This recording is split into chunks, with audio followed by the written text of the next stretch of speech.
Welcome to the close, 2 p.m. Guys, we got 2 hours left in what has been a fairly positive trading session here. We're coming up to markets highs almost on the session. Here's a look at how things stand as we head towards the close today.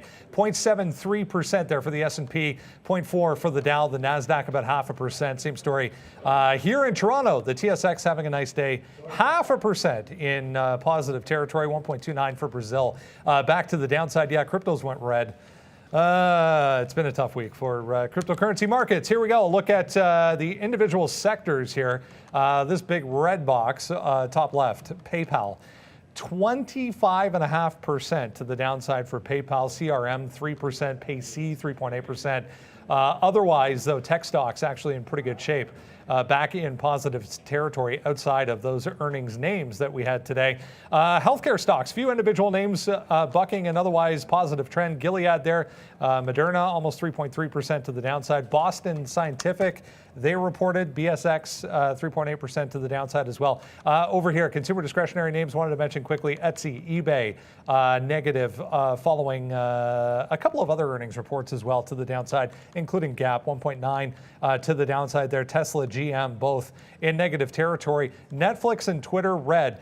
Basically everything else back to the upside today, including the big one. Yeah, the Google machine, 8.5%, came back to about 6.5% and bounced nicely for Google. We'll talk about that coming up here as we get you into the final couple hours of trading. Quick look at the NASDAQ here. Same story, Google leading the way, AMD off earnings, QCOM as well, 6%, but PayPal offsetting that and more. It's an interesting afternoon setting up here. The market trying, as I said, to get back into the upper ends of its range on the day. So lots to cover here as we head to the close. We'll try and find you a few opportunities as we take you through the final 2 hours here. We'll kick things off with a look at what we were talking about this morning. Make sure you come every day at 8:30 and join us in the pre-market. We talk about everything that's moving around in the pre-market and why, and then set you up for 9:30 with a few trade ideas. Speaking of, Neil's going to lead the way here today with a look at one of his trades from this morning. Oh, we're going to talk about PayPal here today. And look, obviously, I don't think there was going to be in hindsight, there's not a better short opportunity. There wasn't one this morning. But the truth of the matter is sometimes you don't have a setup for it. And if you're not looking for that short, what is it that you're going to do? You got a unique situation. Because of how far PayPal fell post earnings, I actually have up here, this is a 1 month chart. A lot of times I'll put up like a 15-minute to look at levels or maybe even a daily chart. I'm going back a month just so you can actually see this breakout here. And this is 2019. Look at us right at the end of the year, beginning of 2020 as well, getting that massive bounce here just before May. And it's like 125. That's the only price I could find as far as we're down that's of significance. So a couple of problems. One, you have this monster flush that you're like, where do I try to find a bottom? I don't have the short idea. I'm shorting 3 or 4 other names. I wanted to catch a bottom because the risk to reward seemed like it would be so good at some point. But 125 never comes. So the one level, it's like, okay, we'll stick the bid out in front of it kind of no matter what, never comes into play. So at this point, you're just looking for a trend reversal, momentum to slow down. And in that case, instead of guessing where it's going to be ahead of time, I simply wanted to react to the price action. So, I'm sitting it out as it has a curl. It's only at 135. That wasn't far enough. I wanted to see an actual capitulation in the morning. That's what you see. Like the first consolidation, you sit it out. The second one, huge downward move to about 130. It's also an even dollar level as well. Bounces off of 131. Gives you a consolidation. Grab the long at 131. And as long as it holds 130, I feel like we're going to be good here. So I scalp out inside of the range thinking, going to have to try to reload in front of that 130 level. And what happens? The second we're in 130 on the live show, it didn't take very long. We got the reload at 130. We're out instantly. Now remember something about these key levels. Maybe it's not 125. In this case, it was at 130.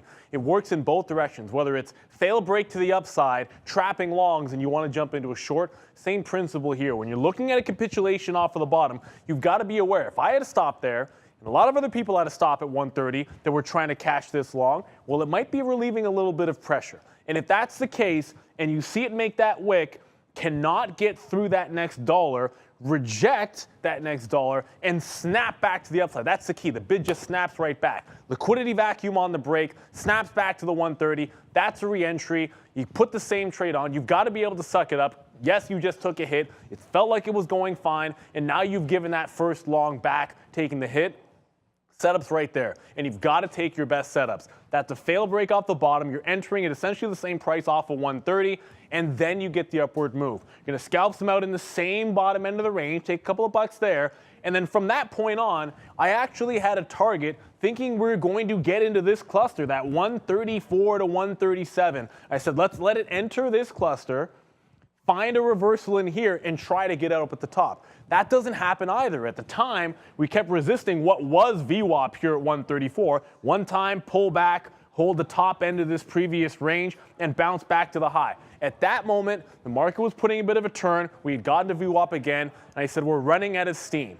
We've resisted VWAP once. This is the weakest stock in the market that I can find. Let's just take our profit and run. Ultimately, it never gives you that shot at the higher end target. And as a matter of fact, so long as you take your profit and run, you're now able to come right back to that low of the day at 129 and start scalping off the bottom, which at lunchtime is a little bit more structured than I'm doing so right here. We'll see what happens going into the close, but PayPal, wow, that was a heck of a short if you had it off the top. But once it was going down that rapidly, had to find a way to both be patient and structure a long trade that could work. It's not easy.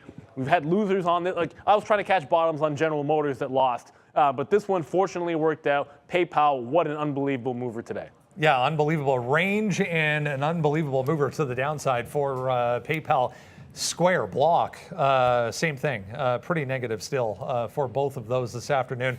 We'll get into a deeper look at both of those coming up here. But that is, guys, the link to the morning watch list. We send it out in the pre-market before we come on at 8:30, and then we talk about everything that's on there. It's all you need to know as we head towards the open every single day. So we'll have that in the chat for you. I mean, this was out earlier, but I was just looking at Ford, guys, thinking about this headline that came out earlier talking about the new F-150 Lightning. You can hook it up and power your home in a power outage.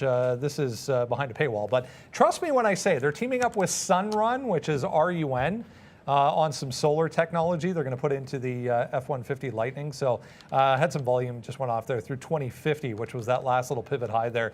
Both GM and Ford, big movers today, though. Yeah, 0.7 right now. Well, GM, yeah, Ford, not really. Yeah, for Ford. GM obviously off earnings, so we'll look at GM. We traded GM actually positively today, so yeah, good stock there. We're in Facebook right now and Palantir. We'll talk about those trades when we get on.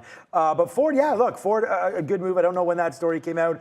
The only important thing to me when I hear that they're powering with Sunrun and things like that is kind of just like stay in your lane a little bit. I know that Ford is huge on the EV space right now, and the only talk all throughout all of automotive land, I guess, is just EV. Like Mary Barra spoke yesterday on the GM conference call, and obviously it was all about EV. They're thinking about opening up a third plant here in the U.S. Well, not here, we're in Canada, but in the U.S. And get that going. But GM, I still think, as a valuation, I think it's a little bit cheaper than Ford right now because it hasn't really gotten that huge bump. You can see we are well off the top. But I'm surprised. I thought their report was pretty good today, down that 2.2. We do know that they're going to have some CapEx problems when that comes through. So maybe that's sort of what's weighing on them. And with the cost of capital going up, you don't need to have too much expenditures on that side because cash costs a little bit more. So maybe that's why. But you could see today Ford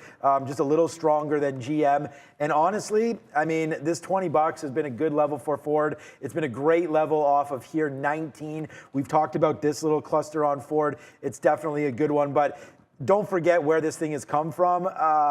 If you're seeing a lot of these names get crushed down due to valuation, Ford a year ago was $4, guys. Like, oh, sorry, that's March of 2020. My bad. It wasn't $4. It was not too much different than that. $7 a year ago, right? And so now you're climbing up to 20 and change. So sort of the EV story has already played out. It needs to work out a little bit better for them. I'm not a buyer of Ford until we break at least above 21, which could happen very, very soon. And I'm already in it. It's just I wouldn't be a buyer until we break through this 50-period moving average and get, a close above it. So we tested 21 today. I want to close above 21, change the direction here a little bit on forward, and then we can re-see some highs there. But I did want to give a big thanks before we even start doing everything here. And I was talking about it on the chat as well. And look, we're super, super excited because Trader Prad will be Pratty apparently is his new name there, as he's going to go Platinum Prad. Yep, Platinum Prad. And we came up with that because remember Brendan was like,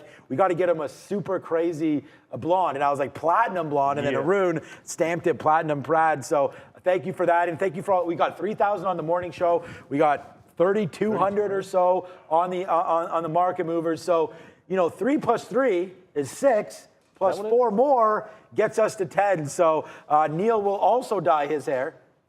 Huh? Yeah, okay. I was hoping that it just would have been like, yeah. But actually, you know what the problem is? I probably have to grow it a little bit more to dye it. Yeah, I just feel like I don't have enough hair to dye. So that's the problem here. But Prad 10 on the day doesn't seem like enough. Prad definitely does. You want me to dye my hair? We need to come up with something better than 10 on the day. We can come up with something better. Let's just say that. Okay. Yeah, you guys come up with something better than that. Just getting, Kevin did like was it pink or green or something like that? Fluorescent. I told you guys I did it in university. It just I might not keep it very long. Yeah, but university was a hell of a If my long. daughter doesn't like it, then it's like, look, man, She'll love it, man. If you get like crazy hair. It's weird, man. Like it's like it's weird. You'd think she would, but then sometimes it's like, Daddy, come on. Like the other day, she didn't want me to cut it again. She was like, I like your gray because it looks like Elsa or Anna from whatever. Anyway, we're talking about GM. The only thing I want to say about GM, I also too think it was a good quarter, but because it's all about EV, and a lot of the strength in their cash is still being generated from their legacy business. Well, I can't even call it a legacy business when almost everybody is still driving combustion vehicles. But either way, that's the case. And I think with the spend and some of the growth that they're doing here, or at least attempted growth they're doing, they're under a little bit of pressure. And I think the support's probably closer to 48 to 50. Probably stepped up a little bit too early. And there was a reversal that, quite frankly, I look back, and hindsight's always 20/20, but you got to be able to do this sometimes. And I look at where I was buying in front of these levels here, and if you just go back, this 53 probably was at least, you got to understand there was a trend reversal when it took this 53, and it's a little bit more clean on the 1 minute here. You can kind of see this is 53.5. You get that rollover, that's where our stop out was, and when it came back to 53 even, you saw it try to break back towards a previous support and reject. And once that happened, it's like that's your opportunity to get into short. Not even guessing that that's a breakdown, just once it tried to get back above that 53, rejected 53.5. At that point, any short you get into looks pretty good, and the setup's there, right? Like where your out's going to be. You can either stop out at 53.30, you can stop out at 53.50, you can get in anywhere along here, down to even like a 52.8 or something like that, and you end up going like $1.25. So, sometimes the bias gets the best of you there, trying to pick the bottoms in GM. I think there was a reverse that I could have had. Even for whatever reason, like the pop and fade trade worked too. Like it tries to break out these highs right before the open and then slams down. Although so many names did that, good luck. If you had to be catching like one or two or know the ones you wanted to get into, because like these things at 9:30 fell like a rock. So if you weren't already looking at it, it's a rock. You missed it. Yeah, a lot of symbols actually looking like that, as you mentioned that there, Neil. I was just looking at Google here. One of those that did the same thing.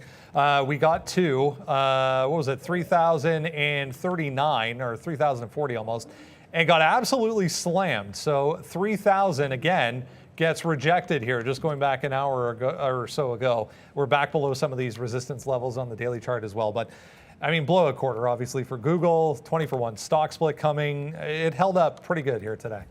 I forgot to tweet it out, but you'll hear live that I did, and I'll tweet it out after the show. I did buy some more Google right after the show, and it was when it was down about 6% or up about 6.5% or so. I'll have to check the price for you, but now we're up 8, so basically right here. Look, I love this monster. I mean, I try to buy as many great tech companies as possible. I still think, obviously, in this swoon down there, Google should have been bought, at the 200 period. And if you missed it, I don't think it's the end of the world. I mean, you can get it right now, just slightly higher than that. I mean, slightly higher. If you're going to trade Google, I think you got to own this for the long run.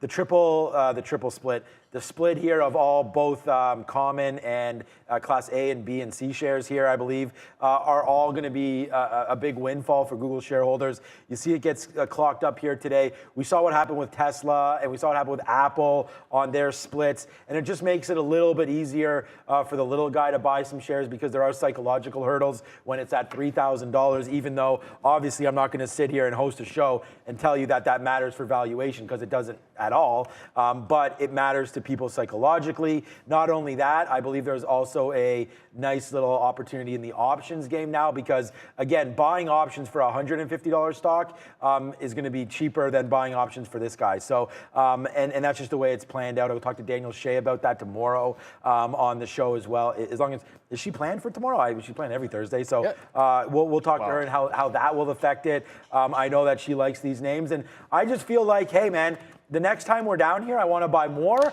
I'm excited for Google. I've stepped in. It was already my largest holding. Now it's even larger. And so, hey, I'm a fan of Google at these levels. And I'm not going to, I mean, we could talk about it here. I don't know if any of you guys are going to trade it throughout the day. But, I mean, it held this 29.50 pretty good. We swooned down to 2,900. So if you were looking for a play in there, maybe there is something around that 29.50. So we're getting pretty close there. It's $20 away. It's not a great stock to trade for us in the middle of the day, so I'll pass on that. But so far, so good here. Yeah, I mean, look, market is tanking. Like right if you don't own something like a Google in your portfolio, like you can always get exposure with the indexes. And we were having this conversation with Greg.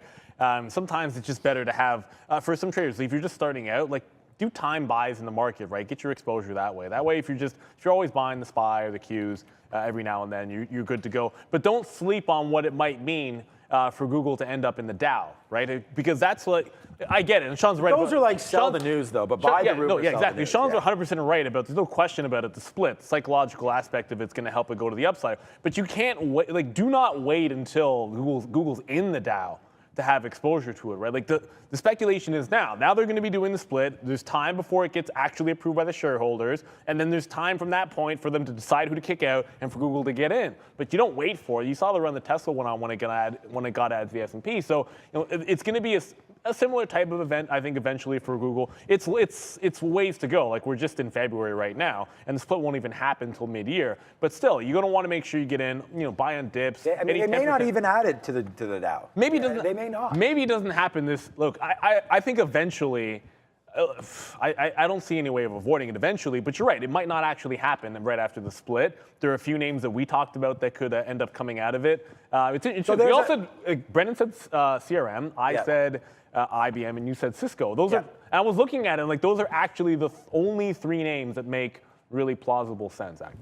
As if Robinhood. Oh, okay, where is Robinhood right now? Yeah, good out there for us on Hood. And this is what I want to talk about. Someone just said it right here. The Curtis Group design build. There you go. Free shout out for you. But I'll talk about why this makes no difference at all. Shouldn't you buy Google after the split? I don't know the reason for that. I would say the opposite. You may want to sell some after the split because I believe there's going to be a run up into the split. So that would be, and I did that on NVIDIA. It turns out that NVIDIA is just right back to the price, and I've been buying it since that. But NVIDIA also did the split. So no, I would say it's actually the opposite of that, Curtis. So hopefully you'll be able to understand why. And I think Neil and I just did a decent job of explaining it to you. So Spotify has earnings. Okay, Meister, we'll look at that as well. But right now we're doing what we call the rundown. And next up, Brendan, AMD.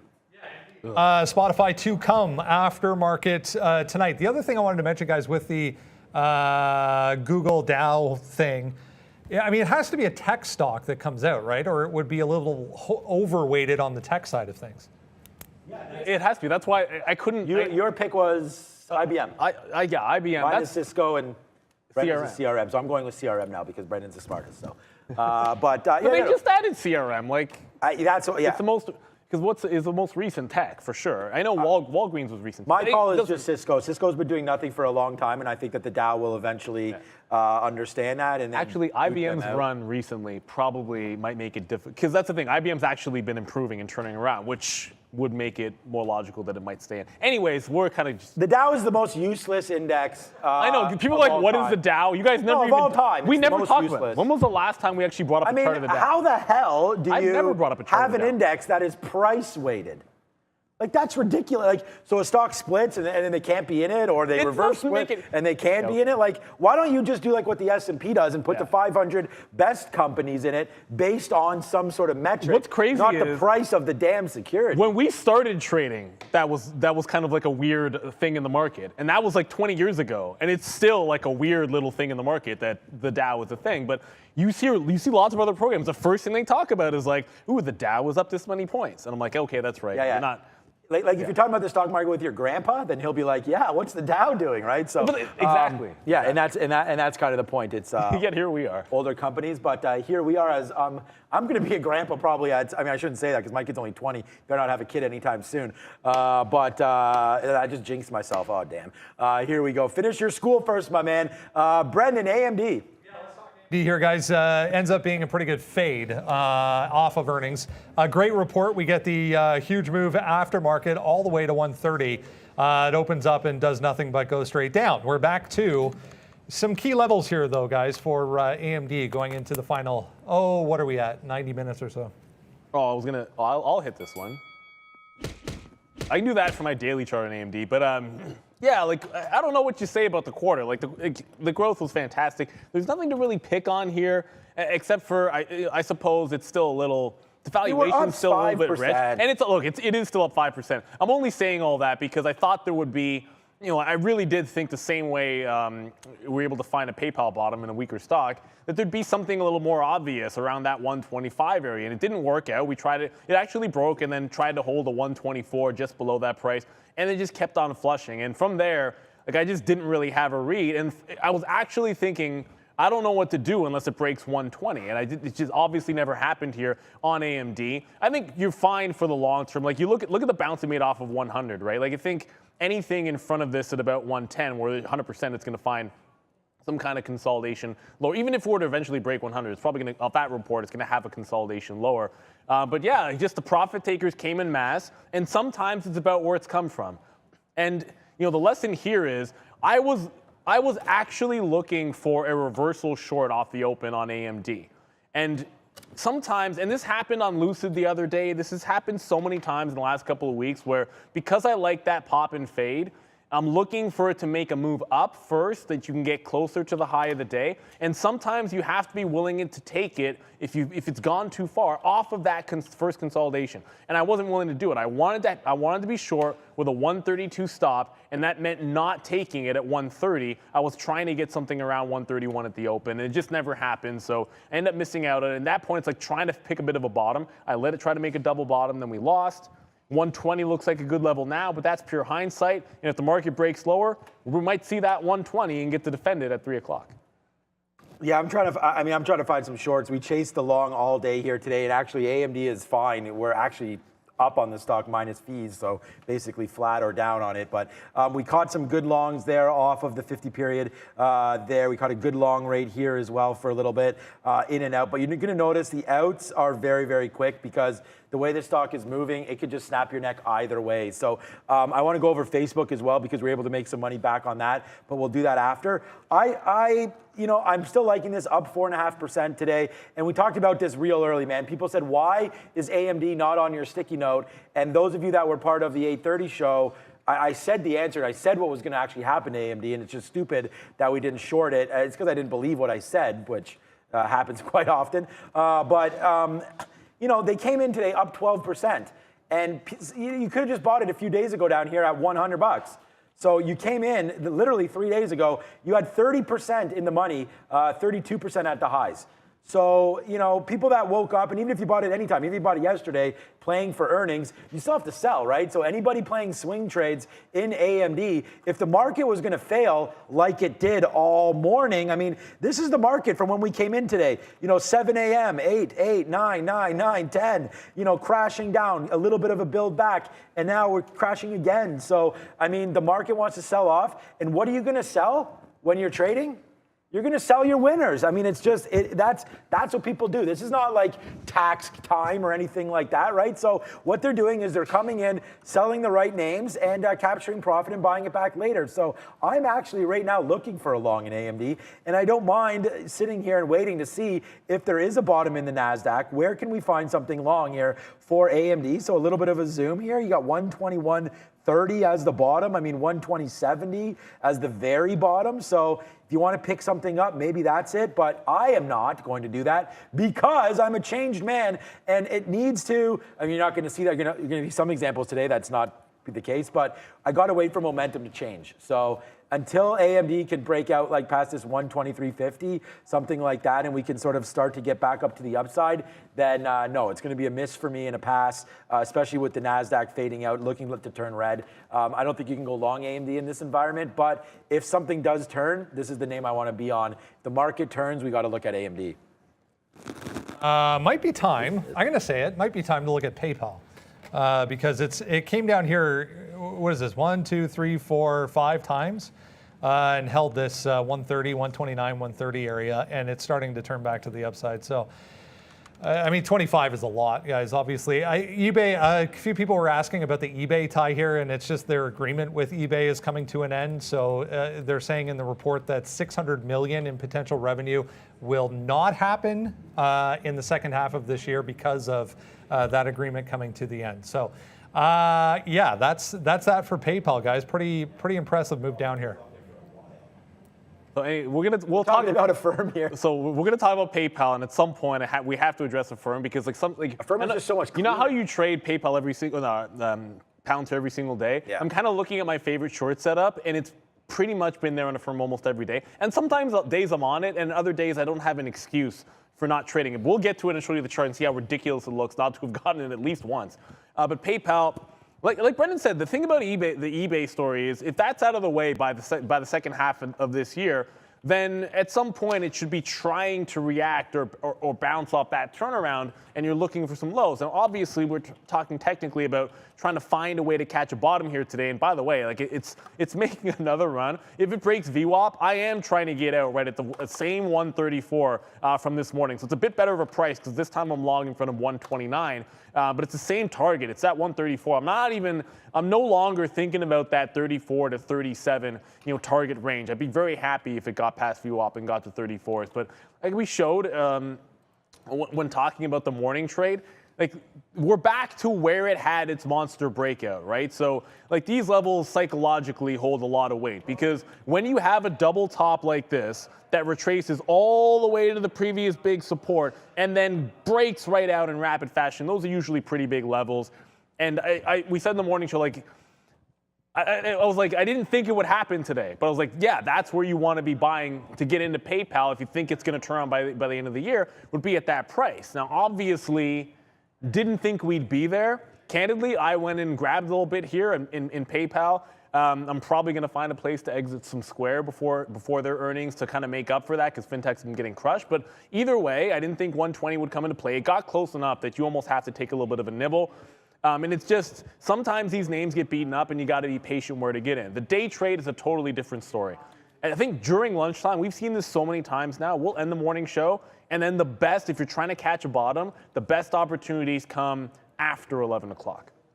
Especially because what will happen is you'll establish the panic levels in the morning, and then you'll try to find support towards lunch, and then a lot of times they get retested. And it's at that retest that you can really dig into it. And then if you have that trade going into power hour, instead of retesting the low, if you get in too early, you're now getting it when a lot of the shorters are thinking about when they have to cover that trade at the end of the day. And for sure, there's going to be a lot of shorts that I think are looking for a place to take their profits, and there's been a lot of those profits for the PayPal short. So I'm looking 134 here. Hopefully we can get a break of VWAP. This is one of the stronger moves it's had, but it's done this like 2 times, and each time it's been a little bit more shallow on the bounce. Last time it couldn't get past 33. This time it's trying to get past 32. Okay, I'm not going to talk about PayPal. I mean, Neil just crushed it there. So what I'm going to do right now is ask everybody, and I know why. I don't know why. That's why I'm doing it. And it's not about that, the more you say it on the screen, the more we're going to look at it. But I will look at DWAC for everybody. And it's just, I don't know what I'm looking at here. There's not, sure, it's down 3%. We know about this name, obviously. And what is it, Feb 21st? They're going to go live with the truth. And then we'll see here, 81.50. To me, it's a long break through 81.50. You're bouncing off some key levels right now, the 50 period and the VWAP. So I think you can protect the downside. I just don't know, was there news? I went through the news stream. I didn't see anything today. Down 3% makes sense to me. ARC is down. A lot of these newer names, newer technology names down today. And I'm going to count DWAC as that. I mean, they're going to be a new social media network, right? So I don't really even know what is to come with this website or what some of the things that they're doing. We do know that there's funware as well. Maybe we can quickly look at that. And then I was trading. You guys know I did well on CFVI. One trade yesterday, we took 11 cents on CFVI. It doesn't look like right now Fun is doing anything. So maybe put it in the chat. Oh, this is what I did here. And Brendan can look it up too, but I don't think there's anything on DWAC. But let me just check out here. Shout out to Trade Ideas, Michael Noss. Oh, this is where maybe Brendan can come out. Trade Ideas does not have a short float for DWAC. Maybe it's because are we still in SPAC territory? So maybe there is no short float interest. I'm wondering if that's the case. We could check on FinViz as well right now. Let's do this in front of you guys. This is all that we do. Like, you know, People's Trader using people's resources right here. Yeah, so they don't have anything in here either. Where's short float? Right here, yeah, so they don't have anything either. They have short ratio, so maybe we could just figure that out by you do that divided by shares outstanding. I don't know. But do you have anything on this one, Brendo? I don't mean to catch you off guard, but. Yeah, no, I can show you here, guys. Same. Short is a dash, so no. On DWAC, I mean, this is not a huge float either. Like it's 29.9 million on the free float. So there's that. It's getting a lot of attention on social media as well. Just throwing that out there. They pushed back the launch date. Did you see anything about that? I have not seen that, no. Okay. All right, bring it back here, Lucas, if you can, because, just for our mics. Yeah, so. Go ahead. No, we're just going back and forth because some people saying that they pushed it back. This is the first Brendan's heard about it, so we'll look into that. Come to me. But to me, that shouldn't. If that's the reason, like if that's the sole reason, then I would buy this because to me, the date that it gets launched, it's not that relevant. It matters. I mean, it matters. But what date was Facebook launched?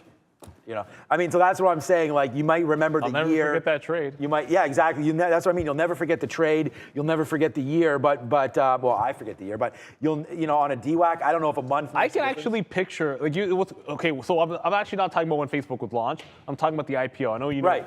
No, I knew you meant. When Facebook IPO'd, anybody that was trading that moment, it was like that afternoon. I can remember sitting there. I know where I was on the floor. I can picture my level 2. It was just so much fun that day because that's when there's no dark pools. You could see Morgan the Morgan Stanley buy defending that bid, defending the IPO price was just like, thank you so much. There was like 30 million shares on it, and they re-upped, man. They hit it. It was just like they took out the buy.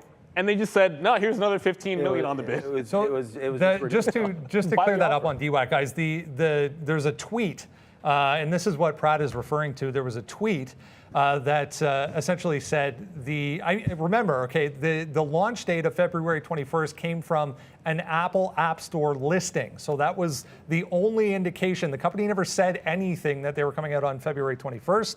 It was from an Apple App Store listing. And then there was a tweet from a reporter suggesting that it was still on track, was the actual language used. So still on track for the end of February or early March. So there was no announcement made saying the launch was pushed back. It was just that it was still on track for the end of February or early March. There you go. Okay. That makes sense. I see. I see. Says the blind man, because we did not know anything there. But thanks, Brendan, for that clarification. Yeah, App Store. There was something else. No, I think it was DWAC. There was another launch that was like people were wondering what was going on with the App Store. But yeah, good one there. So the talk on DWAC. I mean, I don't mind that long through there. I'm looking at AMD because we came close to touching that 123 there. The market has taken it back to the upside. So I'm actually looking at Facebook here, and we're going to go through the rundown here. But I'm going to look at Facebook trying to take some out. We had a nice $4 or $5 winner. That's what I want to talk about with Facebook. But we'll see if we can do that again. I'm not expecting $4 or $5. But I do know that Facebook comes out with earnings, and we will talk about Spotify. I know there's lots of talk on the chat about that, so we will look at that as well. But I'm going to look at Facebook trying to break out again here. We just tried a little long, but I want to actually try like a real, like some decent positions here because we only have an hour and a half left. If the market rallies, I don't want to miss this. So Facebook on a break through 322.25. We will put on positions here and then see what we could do with FB back to 321.50 or so. Yeah, just come. Oh, go ahead. Yeah, let's continue along. I wanted to mention this offering. AMC quietly today comes out with an offering of senior notes. Everyone was kind of confused as to whether this was a share offering, and it's not. It's senior notes, and the date is way off as well, so it's into the future. But worth a note here on AMC today. Yeah, like obviously, missed Facebook. A lot of things got dumped this morning. AMC down 5%. That's the headline's not going to help it. What I'll say is we were trading this. Trade's not showing up here, but if you guys remember a couple of days ago, we're trading in the afternoon show, sort of scalping AMC. That was off of this previous floor here at about 1560 to 1575. So I know you're looking at a low a little bit below that price. I wouldn't be terribly surprised if you were to break the bottom and then find support just like 10 or 15 cents lower than the current low of the day. So I'm looking back at that previous shelf for a possible actionable trade on AMC. A couple of things here, just because some other positions we have on, like PayPal. I wanted to break VWAP here. I know it's making another test, and you can see it's rejected VWAP since the morning, but I'm going to give this a shot. I already have scalped out some for $1, and then here for actually $1.50, almost $2, and I want to hold on to the last of this for a bigger breakout. If I had not taken anything out, I would certainly be trying to take more shares out in front of VWAP because you can clearly see that trend is continuing to the downside. But I want to give PayPal a chance that if this is a bit of a temp bottom, I think we can get through VWAP and run towards the end of the day. No guarantees, but it's worked enough times here that I want to have that something on. We've reloaded several times, so I want to make sure I maintain some kind of a core position with my stop. It'll just be low of the day, and then let it ride. Okay, we're about ready to make a big ass mess right now because I'm done with this. So we go long here on Facebook. If we can get it out around 323, we'll do a little bit of that right here. But we've just averaged into this. Let's see if it wants to ride. The futures right now is basically gonna just tell the rest of the day for me. I think we should be going upside. I mean, great earnings from Google. I expect monster earnings from Facebook, to be honest with you. And I've already said this over and over again. The only buy that I made. Yeah, I know we're talking about AMC. We pointed to AMC. No, right? I'm saying Meta's on deck. So okay, yeah, all right. So we'll talk. I mean, AMC. We just talked about that. The share offering. I think there's some key levels. Just because I'm just getting loaded up right now in Facebook, so that is on deck. But let me just talk about AMC quickly because I was trading. No, I was going to say you should be talking about Facebook. Never. Okay, well, anyway, I think it's the same levels that Neil talked about right here. We had some bottoms here at 1590. My problem is the market, and I just wonder if people don't really care right now about an AMC and you just got to wait for more news. Right now, there's just so much news around many other names that sometimes a name like AMC, where we know it needs that retail push, I just don't know if it's going to be there the next couple of days. That's all that I wanted to say. So, Brendan, tee up Facebook, buddy. Yeah, we're just going to mention, guys. I mean, you mentioned Danielle Shea is going to come by tomorrow. We'll get her take on, how to play it going forward, how to have a look at, this whole week. It's been such a massive week for these tech names coming off of earnings. So it'll be good to get her take on the option side of things and opportunities. But yeah, Meta tonight, guys. What do we want to do with this today? Well, I want to go long, and I am long, and I've been long all day, and I just believe Meta beats. So hold on a second. I'm just going to put in a quick trade here to get out because the one trade that I don't want, if it's not going to work, is AMD. I'm not even worried. Like this AMD trade is the one that I'm most worried about right now. That we're long, but here we go. We're long into Facebook right now. We do have an offer upside here, 322.80. We are long at 40s. So look, I've been fighting the long all day. It's been pretty good. We caught a nice little bottom long right there at 319 in our best out, and we actually held it pretty good. We got one out at VWAP for 322. That's $4. That's $5 right there off of that long. So we did a nice trade, and I'm trying to do it again right now on Facebook. Let's see if we can get that. When I'm looking at the Google numbers and I'm hearing YouTube revenue's huge, right? I'm hearing all of their sales, people are back supporting now these ad-based ideas. So for me, that's pretty much exactly what Facebook is. And I know that, there's certain generations now that don't use Facebook and that go over to different platforms. I understand that. Don't forget about Instagram. Don't forget about Oculus. Don't forget about a lot of the things. You could forget about WhatsApp, but they will talk about that and how to monetize WhatsApp. But there's still so much involved here, let alone, I don't think they're splitting or anything like that. I don't think we can keep playing that narrative over and over again. But I like Facebook at these levels. It's one of the names that I've been buying up. I just believe that if the metaverse is going to be something, these dudes literally changed their name to that. So we'll hear about MVRS, whenever that symbol is going to change over. But again, if you look at a daily chart for Facebook, I mean, it's been super violent. I mean, I don't think a lot of people know what's going on. Like, we were just at 334, and then we dropped down to 290, and there's been 1, 2, 3, 4, and we'll see where we close today. Possibly 5 days of up movements. And I mean, it's at the 50-period moving average. I think you have a nice defense down here of 300. And I just I don't see them missing. And I can't even really think about how they miss. They don't have supply chain issues. Exactly. So I don't know. I'm a bull here for Facebook. Could be wrong. Been wrong many times before. But that's why I am. And let's go. I'm sitting at 81 right now. Bang, right there. So hopefully Facebook goes back up to some of these highs and we can start cashing our ticket, man. Look at the NASDAQ going. So look, Facebook is not a baby Google, but their revenues and their ad streams are very similar. So I don't see a miss here, and I'm going to leave it at that. I'd be more concerned with like Amazon than I am with Facebook's numbers coming out. Now, the market's reaction to it in the aftermarket, that's a totally different story, because like, after what we saw with Microsoft, there's nothing that will surprise me. Like, you can have the most ridiculous blowout earning, right, and you can still see the bid drop. Like, I also cannot get over what I saw with Lamb. You guys probably never look at Lamb, but when that dropped, the earnings dropped, the move that it made was completely insane. So if you can trade in the aftermarket and you're thinking about, like, you know, sort of like gripping the nose and trying to step into something, well, maybe it's not crazy that you see a print around this 05 to 010 area. But if you got something down there, then I think if it finds a way to trade down at those prices on a snap down anyway, then I think you got to be trying to step into it there. That's probably the only thing I'm going to add. I love the fact that we're just go back to the market for a quick little second here. This is what we just did in the NASDAQ. You're going to see bounce off 15, head right back into that upside. This is why I'm trying to hold on to PayPal. Like, if you get the market retesting some of these highs, it's going to be gold. We're consolidating at VWAP here on PayPal, so pretty excited to see if the market can break out. I think we got some good ones on. The short I have is in the small cap, so that doesn't really matter. So what do you do when you see an absolute blowout earnings report? You come in the next day and the stock does nothing but go straight down all day long.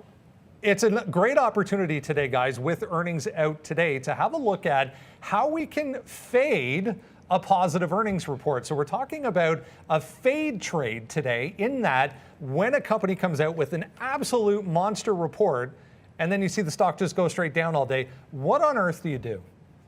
Yeah, so like, and this is in response to a couple of things, and one of them, AMD, right? Like, we saw what happened with AMD today. There's nothing, you're not going to point to anything that's negative about the report. You can talk about their valuation still being a little bit rich, but sometimes it's about where it's come from. Now, AMD, in 3 sessions, you're going to talk about a move from 100 up to 130. So that's a pretty significant move for something as big as an advanced micro devices here. And I think that's where the fade play does come into play, because you can get that bit of a retracement. Now, obviously, in your long term, this is a bit different than finding an actual trade. And I'm sure we can talk about the ways that you want to dip in and when you might want to do that for the long. But what you got to consider here, and what I was trying to do this morning and missed, and that's the key thing I missed, and I learned something from this, is if you really like a setup, and it's the biggest name out there in terms of volatility. You know, PayPal was one today. AMD was certainly another one that we had an opportunity on. You want to be able to take 2 shots. So when you have that gap up, there's such a monstrous gap to fill on this 15-minute chart, all the way back into something like a 117 in theory, or shallow back into like a 125. When the gap is that big, you might want to have 2 shots at it. And always look for a setup that you trust. Now, there's 2 ways that I think should have played this. I only looked for one. One of them can simply be that first trade off of 930. Now, I love a pop and short off of a high of the day on a gap up, and that's just a standard play with a small cap. It tries to run into the high, the pre-market highs, then it rolls over. But sometimes you just simply have to be willing to say, if it breaks down, there will be profit takers because it's up 30% in just 3 sessions, and you want to be a part of that. And that means you want to find the first level And that's just where it was. Like right at 9 o'clock, it made a recent high at 130.65. If it tests that level at the open, you get in right there, right then. And if it breaks the top, you're willing to take another shot at this at the high of the day. That requires conviction that there's going to be profit taking in the name. And also accepting the fact that if you're wrong, remember the fundamentals were good and it was a blowout. So if it gets going and breaks out, you've got to stick to your route. That's the other thing. You're going to be going against the gap up and the positive news. So you want to make sure if you are fading it that you have yourself an out. So identifying that in the pre-market while it's still holding support, that's what you have to do. You can't wait till 9:30 to come up with a plan. You've got to know where you want to offer and what you want to look for, as it's consolidating going into that open. Because once it starts falling in that situation, stops to start triggering, people are taking profits that have swung it from the last couple of days, and the other shorts and the algos are piling into it, and it's too late. So the topic, and I just got it clarified here, trading and earnings surprise, the fade trade. So fade is generally going down, but you just killed it. So I'm going to go the other way quickly with PayPal. And that's just an earnings surprise. I mean, honestly, I don't think any of us, we're not surprised that it's negative, but I think on the same side, we're just surprised at the amount that we're down here on PayPal. I mean, a huge company, 200 billion plus, I don't know what it is now, market cap on this day, probably still 300 billion on this name, and it's just a monster disappointment to the downside. So you're like, oh, I'm holding this. What do I do? Do I average in? Like what am I gonna do with this? And honestly, when you see something like this, I believe if it's a name that you like, and like we just talked about, what are the future guidance looking like? Sometimes you have to sort of yourself project, is PayPal dead? What are they guiding for in the future? What are their competition saying? Did Square come out today and say something? Did Affirm come out today and say something? So you got to sort of see some of the analysts also that work with PayPal. Sometimes there's reports called kitchen sink, and what that means is that they're purposely sort of downplaying how negative maybe their next quarter is going to be because they don't want the analysts to say, oh, you missed again. So they'll guide a little bit lower. So what I was going to say about PayPal, that happened today on PayPal, and if I could zoom in just a little bit here to show you, what you're trying to wait out for is it to make clear bottoms, right? Like I think that to take this bottom first, early, this is the market open, comes all the way down to 129. Sure, it's a great bottom. I think Neil even had this, 130 all the way up to 135. That's fantastic, but you don't know if that's the bottom. But then, as you can see, it kind of retested here at 11, then it retested again at noon. We just retested again at 1. So, every sort of hour and a half here, we're retesting these bottoms. And to me, how do you trade an earnings surprise? Wait for confirmation on some of these bottoms. And it looks like you might have got one now for PayPal. So if you're day trading, you definitely would have taken this a couple more times like Neil was showing on the trade of the day. I think that's very opportunistic. And that's, in my opinion, how you catch a falling sword on an earnings surprise. Wait for a couple confirmations on a bottom. And if you are coming into trading whatever day and you simply look at a report and see blowout numbers right across the board, understand that doesn't mean you close your eyes and go long. So a great look there, guys, at a couple of ideas on how to trade earnings when they blow out, but then the stock just goes straight to the downside.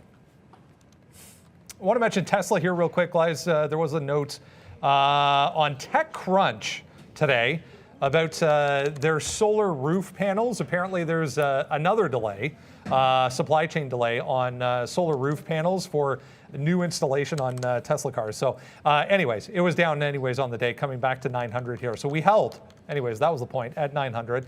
More volume, trying to get back through 905 right now.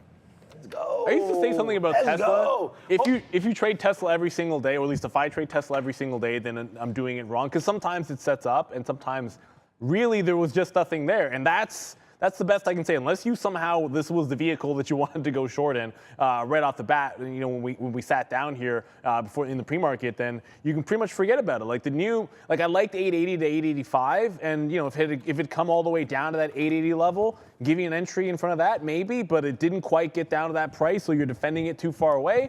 It bounces. Yeah, I don't mind sitting it out sometimes. And this is what you have to be able to do. Like if you prefer like styles of trade and setups, then you're waiting for the setup. And you can like a stock all you want, but guess what? If you go back and when you're looking at your successes and it's on particular setups, not particular stocks, but more about the setups and more about key levels, then sometimes you got to accept, guess what? I can't trade Tesla, even if it's fun and it's moving around a lot. It's $1,000 stock or 900 now, but you just can't trade every single day. Today, PayPal was moving around, had to be able to look at that. I don't mind taking a shot there. Always going to take a shot at Lucid. That was okay. I took a shot. 2 shots at Zila, one miss, 1 hit, but a penny stock moving like that, I'm always going to jump over to. Yeah, there was just nothing to see in Tesla today. I know it looks like you could have just jumped into the short at the open, but hey, you have to be able to structure a trade.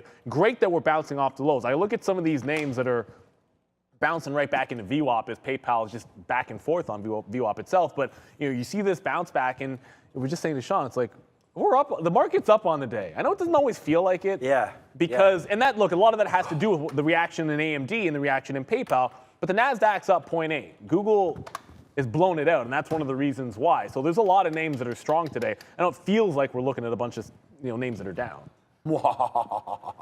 As we trade Facebook, and now we are $1.50 in the money. Guys, we took this for you right here, right for you on the show. We took 2 trades for you so far. AMD, 50 cents in the money, still ripping upside. Facebook, $1.40 now in the money and making new highs here. And we talked about that we are just not playing around anymore. We're putting on a position, and that's that with Facebook. So we do that, and now we're going to hold. I have another offer, as I say, we're going to hold. I have another offer right here at the high of the day. So that's my next out. We are now $1.50 in the money on Facebook, making back a hell of a lot of money here today on that name. So a good move upside on Facebook. Let's go, buddy. AMD, another note. We just, again, it's coming back down. I'm a little nervous about this when we talked about why. Again, just getting faded off of a great earning report here today, up 5%. The NASDAQ still up 0.81. Let's go, but look at AMD. For some reason, this is how you know you're wrong right now. The market's moving up. AMD, other way. So that's fine. We already have our stop, and if AMD wants to do that, then fine. We'll get stopped out of you, AMD, maybe even right now. I was waiting for 40. Let's give it to 122. Oh, okay. I see you right now. Starting to bump up just a little bit there. It's dancing around. How low did that just go? I'm thinking a break of right there, we're gone. And if we're wrong on it, we're wrong on it. But my reason I think is solid. If the market's not going up, if the market is going up and the stock isn't, then I don't need to be in this. So actually, I'm convincing myself right now. I'm going to get out one more piece right now of AMD. If we can get that 98 right here, well, off there it is. So it just runs right through us. So we'll take one more piece out. So that's 25, 50, 75. We still have a quarter of this, and I'm going to give it to this bottom right here, 122.60 or so. And then if it fails that, we'll get out. So 122.60 out. We'll just take one more piece. There it is. Look at Facebook, guys. Look at Facebook. Let's go. Oh, I'm not allowed to, I can hit the face slap, right? As long as it's not. As long as the other thing's not up there. There it is. We'll face slap ourselves if we cannot believe how well Facebook is moving. I'm going to get a piece out right now. And again, some people say, don't look at your screen, Sean, because you'll just get out. Yeah, I know. But what's the difference right now? 324.40, the high of the day, or I just get out right now for 22s. I took that out. Now I don't have to worry about it fading back in. We still have a decent piece on, about half. We have half on, a little bit less, 45% on of this trade right now. I want to hold now. I want to hold Facebook until at least we get back to VWAP. 321.80 or so is going to be my out. How about right down here? 321.80, new out for Facebook. Good out right there that we just took. So far, so good here as the day continues, man. It's going to be a big week. Yeah, I mean, look, we're not even done. Like, we got some great earnings today, and we're not even done. People kept talking about Qualcomm, and look, it's on the radar. And I just put it in the chat before I got into position as Sean was talking. I wanted to make sure I pointed this out in the chat before I got a chance to talk about it, because look at the daily chart on Qualcomm. I understand how strong it is going into these earnings, right? Like 6% to the upside. But you look at this 188. Look at the top. Look at how many times this has broken this high, tried to get through 90s, and then snapped back over the last few months here. So, as it grinds into that 1, 2, like double, triple top, I don't know, count how many wicks you want. I'll call it a triple top because that's like 1, 2, 3 tests at 188. For me, that actually, at this time of day, the risk reward makes that a bit of a fade. And the reason I say that is, are we really going to break this level, run right into all those wicks on the daily where it's been rejecting, and then chew through those in the afternoon before they release? To me, that's asking a lot, and therefore the risk reward on a trade there is, 72 short, risking 30 cents in slippage. You take some out in front for like a 2-to-1. A 2-to-1 is this. This is 2-to-1 on the trade. Look how far that is from VWAP. It looks like it's not even moving. And then 185, that's $2.50 from here. So it's not about, look, I think Qualcomm is great. I wouldn't be surprised at all if they beat and had a strong report and justifying it being where it is. But that doesn't necessarily mean that when I'm looking at a day trade here, that it means I have to go long on a break of a 188 at 3 o'clock. Sometimes it can just be, even if this trade only wins 1 time out of 3, if you can structure it in a way like this where the risk to reward is as good as that, then 1 out of 3 is all you actually need for it to be positive. So just make sure you're always thinking about the bigger picture. Look, if you're long from earlier on in the day, you can throw it all, like if you're already taking profit and you're long, yeah, hold a little bit through the break just to see if it runs. It's going to, because 188 is going to trigger a bunch of shorts, people that shorted this consolidation, people that shorted this breakdown, people that shorted this consolidation after the dump, and people that shorted here off the high just like me. Like those are multiple places that people are trying to pick a short back into VWAP. So on that break, you will get a little bit of that as well. So you can scalp a long break at 188. You can certainly also think about, like I said, holding a bit if you got something to the long side. But the market could take us higher. I just feel like something in this particular situation might have some sellers going into the close because of the report that is coming out. I know you mentioned DWAC a little bit there. It's retesting.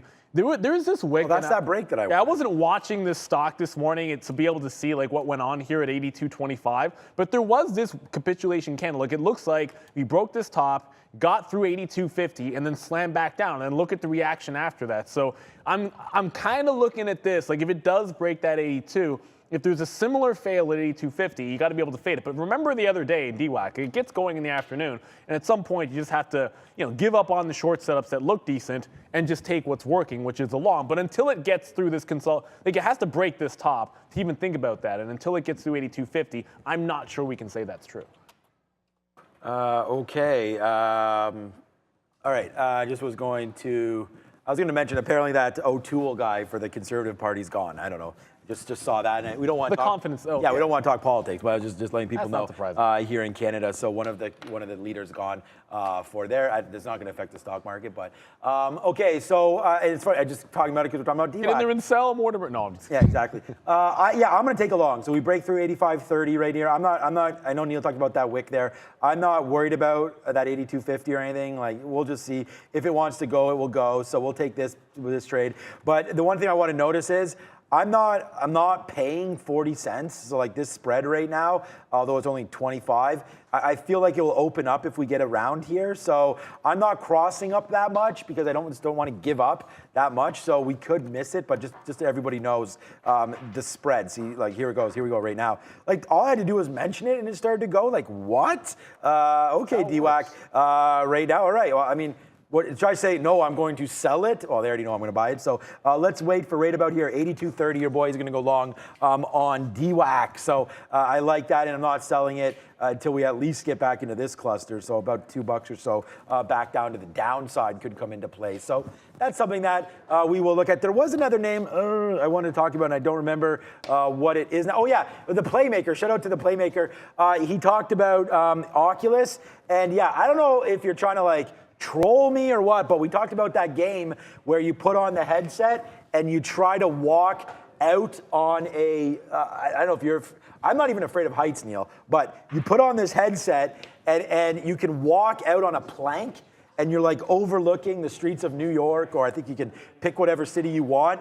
And it's even though I know I am in. I'll have to bring the Oculus here maybe one day. Okay, here's my question. So when you do I cannot do it. Okay, that's what I'm getting at. When you go to the CN Tower, you're fine with walking on the glass. That's nothing to. Yeah. Oh yeah. But this you can't do. That's okay. The glass in the CN Tower is completely safe. I'm coming over and I'm gonna try that. Yeah, come over. Because Angel had the other. Our friend had the one. He had something similar, but it wasn't quite like that. No, it was very. Well, did you put it on and do that part? No, but it wasn't. He didn't have one that was like. No, he did have one like that. So I'm asking if you. No, I didn't do that one then. Yeah, you did the one where he's going through the jungle or whatever. Yeah. Like that. Yeah. So, anyways, if you guys know what I'm talking about, I don't know if it's called the elevator game or what, but you go in the elevator, it opens up, and you're supposed to walk on a plank. And that's the part that I can't do. The CN Tower, man, you're in the CN Tower. There's a glass floor. You're surrounded by hundreds of people. Thick, whatever, man. It's like even thicker. My kids, I can show you pictures, actually. Maybe I'll do that. Lying down on the glass People floor. jump up and down on it. Yeah, that I'm not sure I do. But no, the only thing that would scare me is if Arun like hit it like a Hulk smash. What is he, Thor or something? I'm not worried about Arun breaking that, but first of all, he wears a Captain America thing, not Thor. No, I'm saying the smash. I know. If he had the Thor. Arun does wear the Captain America shirt, which is we're Canadian. Okay, playmaker. So all right, so man up then, bro. Man up. Because if your son has an Oculus, then you throw it on your damn head. And I want to see you, playmaker. And I'm just playing around with this guy because he hits me up on Instagram all the time and we chat back and forth. So shout out. He's a Dallas Cowboys fan. For the 88, right? Not for Eric Lindros. But there we go. So just want to shout that out. I want to see you put that on and go through it, man. I don't know what it's called, but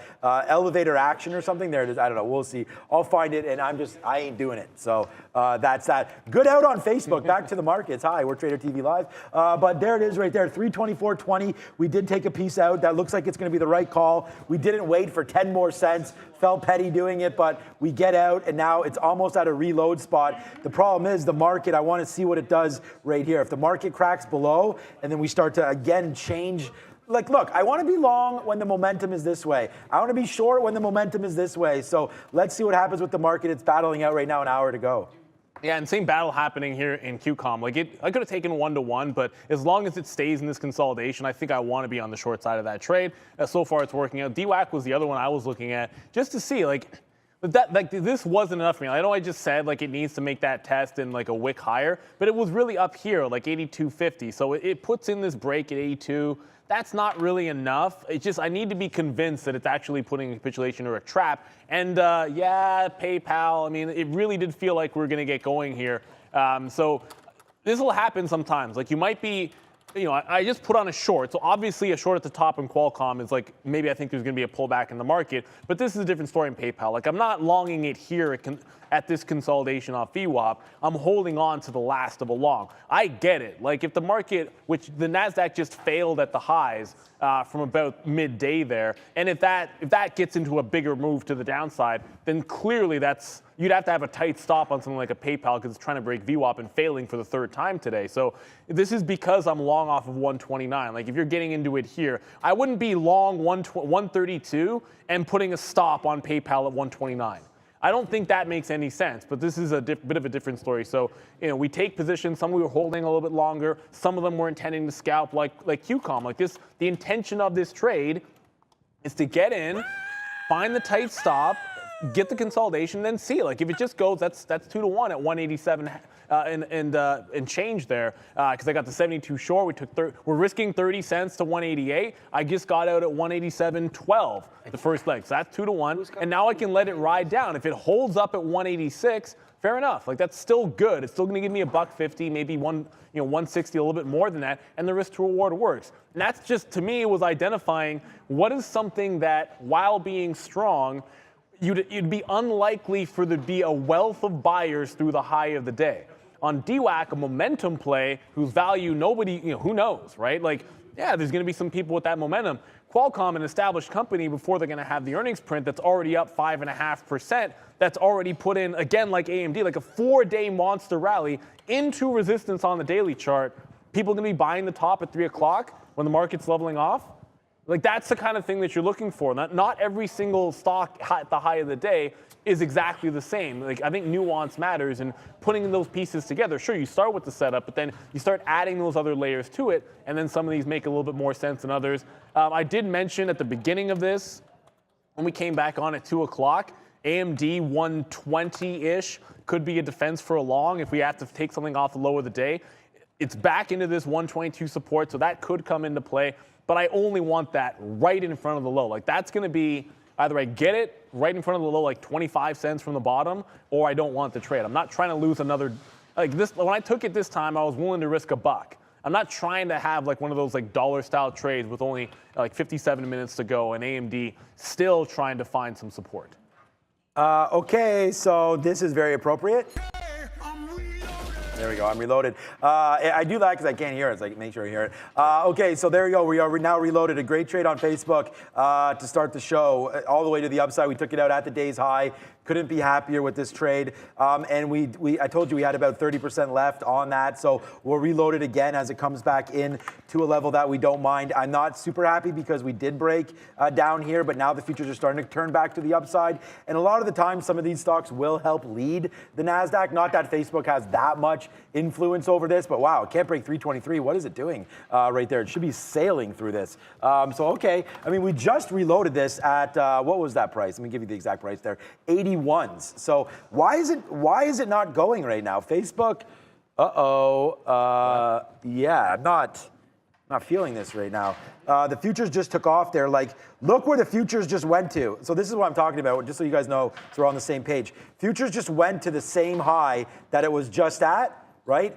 Facebook was up here when the futures did that. So right now, coming back to the downside, let's take a piece out right now on Facebook. I don't know. I mean, I know there's earnings. So for me to sit here and say, I don't know what's going on, it's not that. It's just, surprised that we didn't take off even more. So let's get offer at 15. If we can, don't tell me that I'm stopping that move. You just saw, okay, good. We got filled there. Thank God. All right. So we just put an offer at 15. I think we stopped it, but it filled us anyways. All right. So let's see what happens now. My target is now back up here. No more offers in the middle. Let's see if this takes this out, because the market's going right now, and we don't need to be a part of, why is Facebook not going? So I don't know. Maybe it just needs to get some speed back into its frame here. Wow, it actually went down there. That's weird. Yeah, this is... okay, it's not that... I don't want to get out because it's like... it's risk off in front of earnings is the only thing that makes sense. Yeah, and you're right. I mean, we talked about that before. The only stock that I've ever bought pre-earnings thinking that it was going to be right was Roblox, and I tweeted about it, and I'm not going to do the same. I recently just bought Facebook. You know about that, at about 300. For some reason, I think it was 296 or so, but I bought Roblox. And again, the reason why, this was like literally 2 days after Facebook declared their name as Meta, and that everyone was talking about what are some meta plays, So we did buy Roblox literally right here on that day, and then we got out some at 100 the same day, like I said, like I did on AMD. So we got out the very next day up here, and then we got out on the way up, but we still are holding some kind of a bag on Roblox, but it's not too large. And I do want to get long Roblox through 70 again. Okay, Facebook, all seems to be right now, as Facebook's starting to now go back up to some of these levels. So like I said, I can't, I'm too trained here after 10 years. Oh, there it goes, 10 years, I wish. After 22 years of trading, that I've just seen too much. So let's take that out. Oh, we should have trusted our instincts there and took that out. But let's see if Facebook can go back up. We're waiting at the 50s to cash them out. And then I promise you I'll try to hold this for the rest of the show. Yeah, like it's muscle memory is it's a powerful thing. Like you always try to train yourself for certain habits, and I know that exact feeling. If you take a breakout, it's that like if you're trained as a day trader, key level break, throwing offers out. If you take a long break in that first spike up, the second you watch level 2 start to slow down velocity, offer even if you mean to hold it, it's just like you do it so many times, you want to just do the same thing. And I'm trying to resist the temptation. Even as I just said, I want to hold PayPal to the end of the day to put a trail in at 132. Like I look at it barcode like this. I'm like, we're running out of time at the end of the day. Why do I not trail this at 132? That would lock in at least $2 to $2.50 worth of profit, but that's not the play. So I am going to hold on to this, talk myself out of that. I'm not going to change the plan on Qualcomm. I do want to talk about Zila. I saw people in the chat saying, yes, Zila flushed. Yes, I did try shorting it twice. And that's not quite, I didn't quite make the high of the day. The high of the day is 95.55. My out is like 95.25, but that's close enough. And I never got back into this. I should have been willing to try this a third time, and I did not make a third short here in Zila when it got to 92. And that's just whatever. It's just I'm looking at other things, and it's not really an excuse, but that's all I got. It was going right back into the 15-minute chart and just sort of seeing, actually even on the daily chart, like the 50 period here, the last consolidation before this. Look how many down days in a row after this consolidation break. Any guesses the top end of that consolidation? 95 cents. Where's the top in here today? 95 cents. And then it falls all the way back to pre-market lows. Something goes this parabolic, it's a penny stock. I'm going to take shots at it. I got convinced that if 95 broke, it was going to $1, and that's the reason I don't think I was eager to jump back into it, because I had an offer at 99 and kind of figured, well, I'll get triggered in. I don't have to watch it. I'll get triggered in, and if I don't, that means it didn't get to the price. But it fell apart, and I should have been in there. Like multiple times, you had a chance to get into this name. AMD is going to be bouncing here. It looks like we might not get a chance to that 120 if the market can do that thing that it does.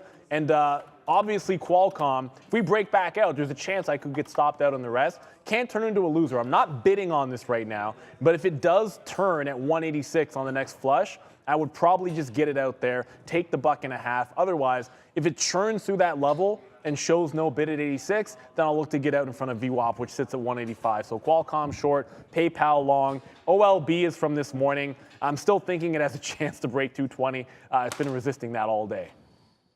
Oh, man, I was just, good. I mean, great hold on PayPal. Qualcomm's looks like it can be a good one. They're reporting, of course, aftermarket.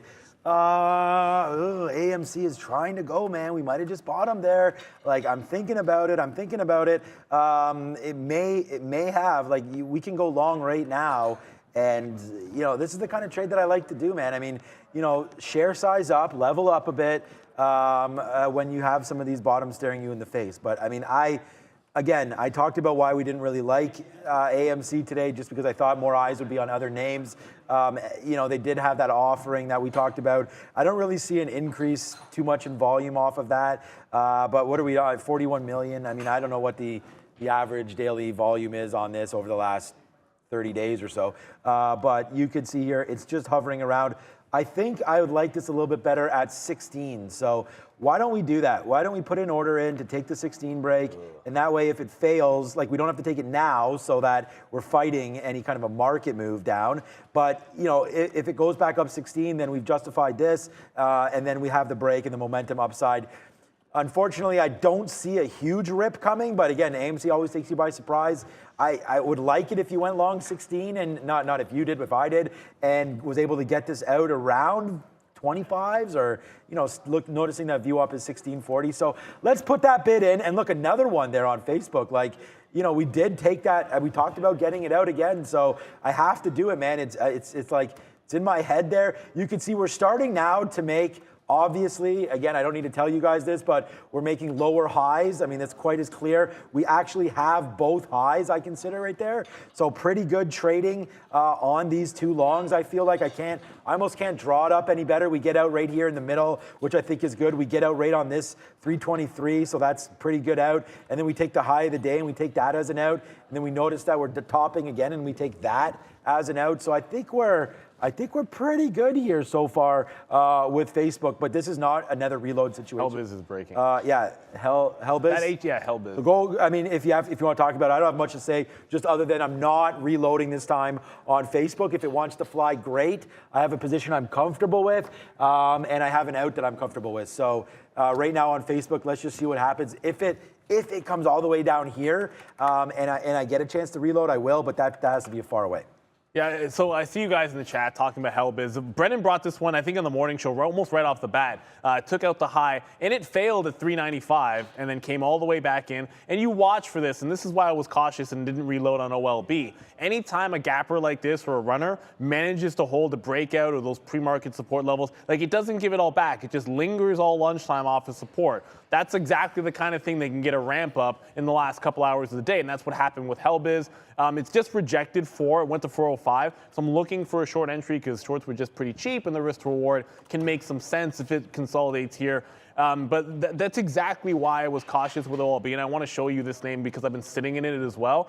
Like, it's doing the same thing. Now, it hasn't had a bounce in the afternoon, but like when I shorted in front of a 250, it then broke out. I tried a long trade. It went absolutely nowhere. I was like, stick to one direction. Got out of it pretty shallow and just re-entered the short at the same price. I've been sitting it all day long, and it can't break 220. So at some point, it has to go or I have to get out.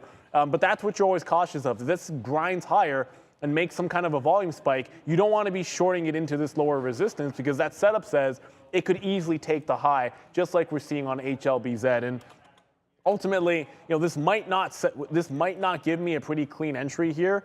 I was kind of hoping, like you get that wick higher, and I wanted to see like a tighter consolidation, not like a huge flush where you can sit in, maybe catch a good offer or get some fills here. It just wants to slam back. This could be a bit of a trap, only because it didn't go that parabolic. Like this is pretty linear. You got that one spike through $4.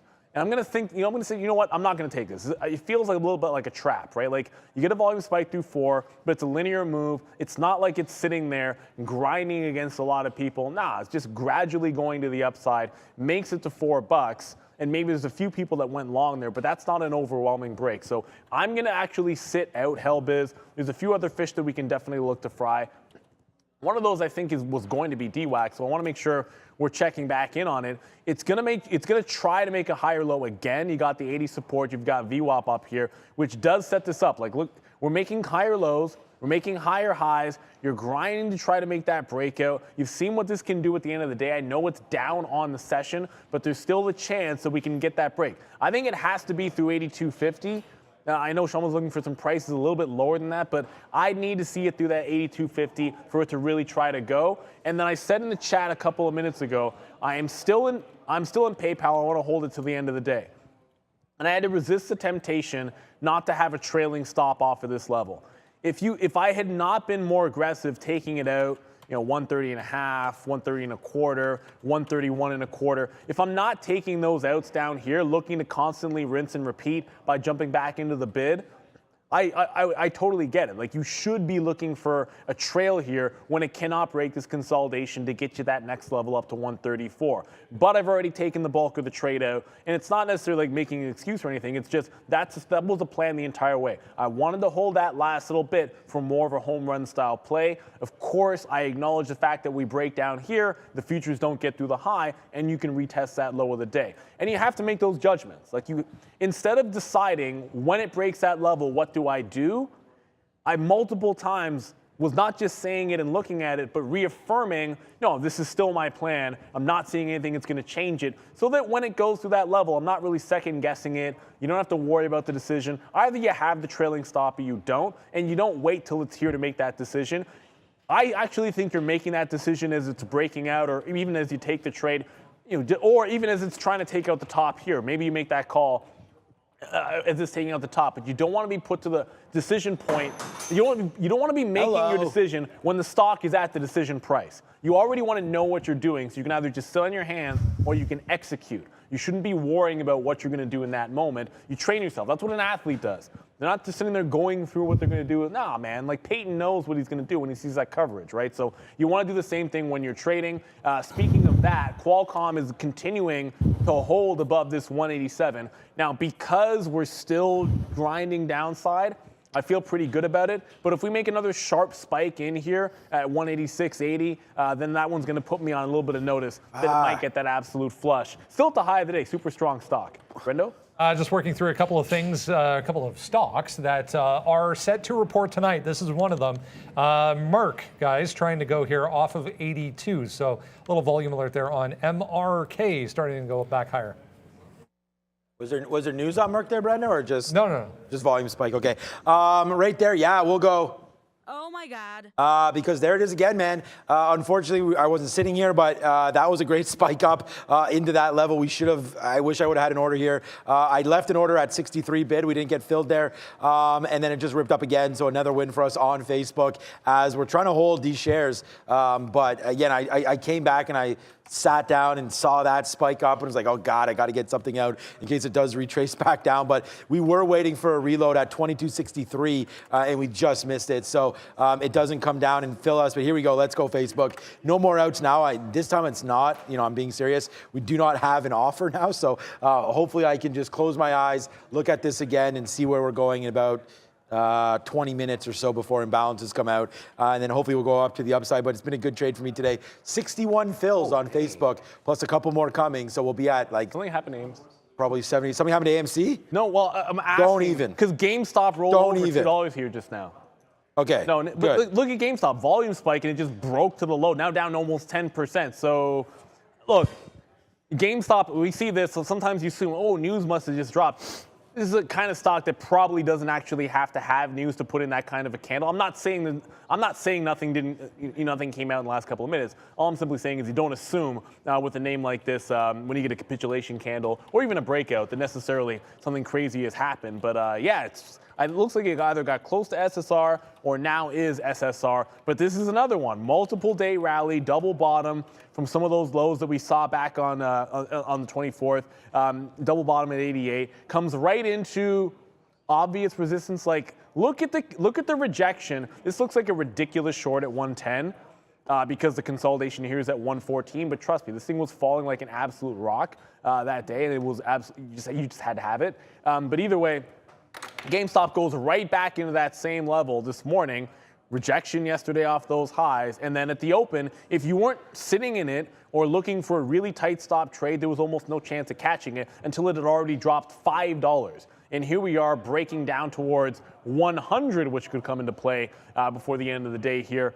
I mean, as always, if there just so happens to be a gigantic buyer at 100, then I would go long in front of it and try to scalp it. I'm not saying there will be. But on a GameStop, I'm always looking for that kind of an opportunity. You guys know that as a day trader. You see huge size at an obvious level on a stock that's already come very far. You take a shot at scalping it, even if it's only like 10, 20, 30 cents. You saw Virgin Galactic that one day. I think it was at $10. And I forget the other name that was the same day where you got those almost free bounces. So you take those shots. 100 GameStop, maybe it's a thing. We'll see. Oh, man, like, bang right now. We'll go apes for Facebook here because let's just see what we can do. We just went up to 324, the high of the day, one more time. And I told you I'd sit on my hands. That was tough, man. We almost offered out more shares there, but I'm trying to see if it does take these highs out. It's not, I mean, is it the high of the day even? I don't even know. Look at all these trades. Like, you want to talk about believing in something? How about this? Like, sometimes this hurts me. Sometimes it's good, but like, just trading this Facebook, that was the one that hurt right there, that dump when we broke through 319. But a good thing we got out because we went all the way down to 317 there today. But then we came back, tried it there again quickly, and then hit it for the big win. This is really the net right there. And then since being on the show right now, we've destroyed Facebook for you guys. Just long in here and out. Like, these are 322.50s. That out is $324.20. These outs are all for 50 cents. That's 75, and that is that $2.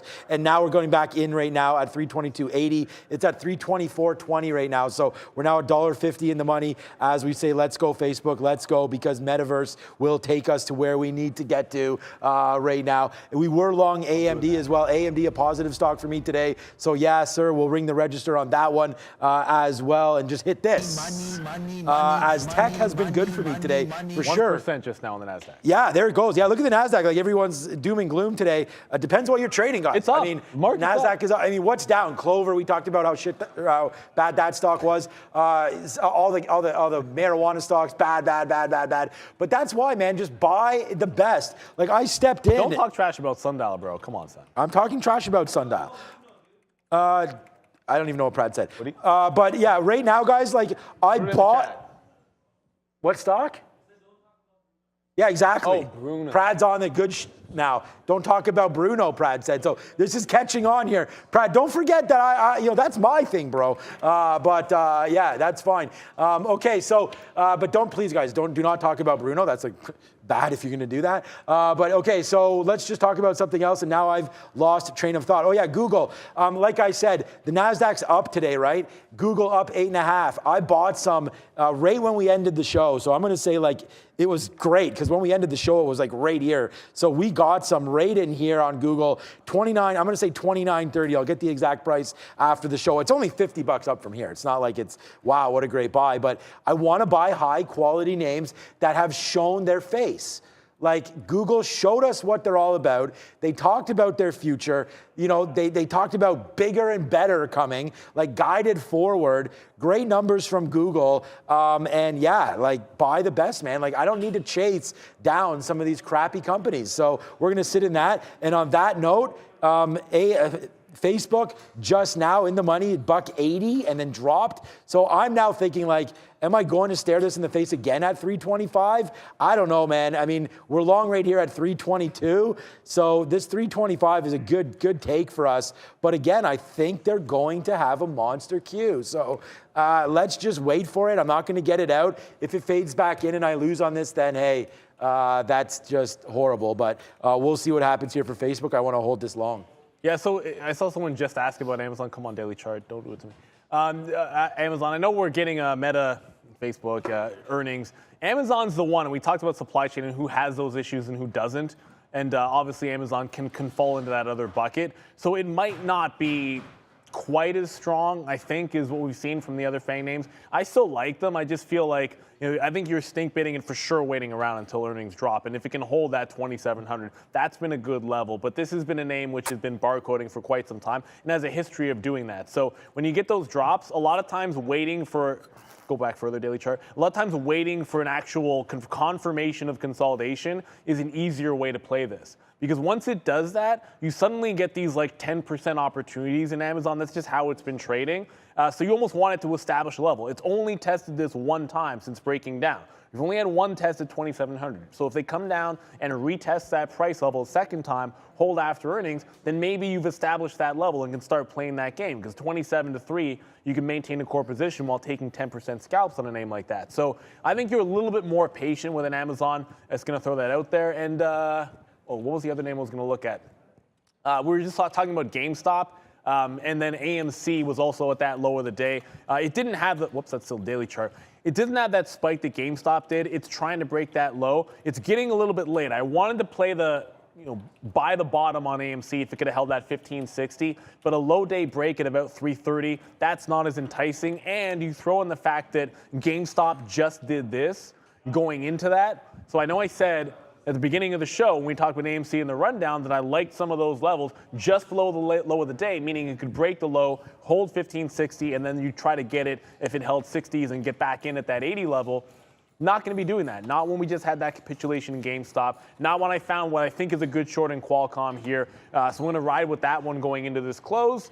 One long, one short. I think we picked a long off the bottom, a short off the top. And we know where our outs are going to be. That way, should be hanging on to a pretty good winner going into the final half an hour of the day here. So I just saw in the chat there, and I know we don't show Brendan's positions, but we're going to throw to Brendan. Just a quick talk there. Someone wanted to know about your MDJH trade. So are you still in it? Just got flat right now on that last little spike to the downside there. I mean, ends up being pretty boring, to be honest, guys, unless you were involved up here in the pre-market or going into the open here. I had way too much at the open, so I had to get out of some on the test of VWAP, but got right back in and then added, and nothing ends up happening. So it gets to this time of the day, you want to get back to flat. So, I mean, it might go lower still, but whatever, I'm fine with that. So it ends up being pretty boring, guys, for MDJH. Sitting in a short like that doesn't seem boring to me. What's boring about that? I like that setup. That's Great the trade. good kind of boring. Thanks for asking. If you do hear a lot of chaos in the background, It is a lot. Yeah, it's not even. Yeah, it's a lot. But we got a lot happening over there. You can see they're on the ladder as we speak right now, building our new desk. And it's Prad.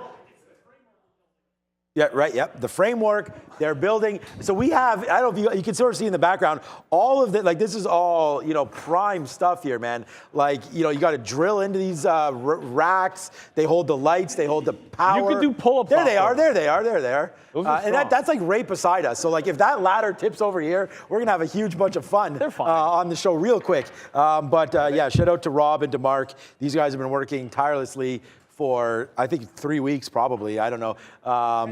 Yep. Every now and then Randy too. And they're the cheapest labor around. They work for pennies on the dollar. So thanks for that, guys. Yeah, so it's a great setup, and we are super excited. More to come. Like bigger and better, man. Platinum Pratt is going to have a brand new desk, and it's going to be pretty hype, and we're super excited for that one. So, all right, it's 3:30, man. Biden talking again? Oh, no. Reevaluate LNG exports?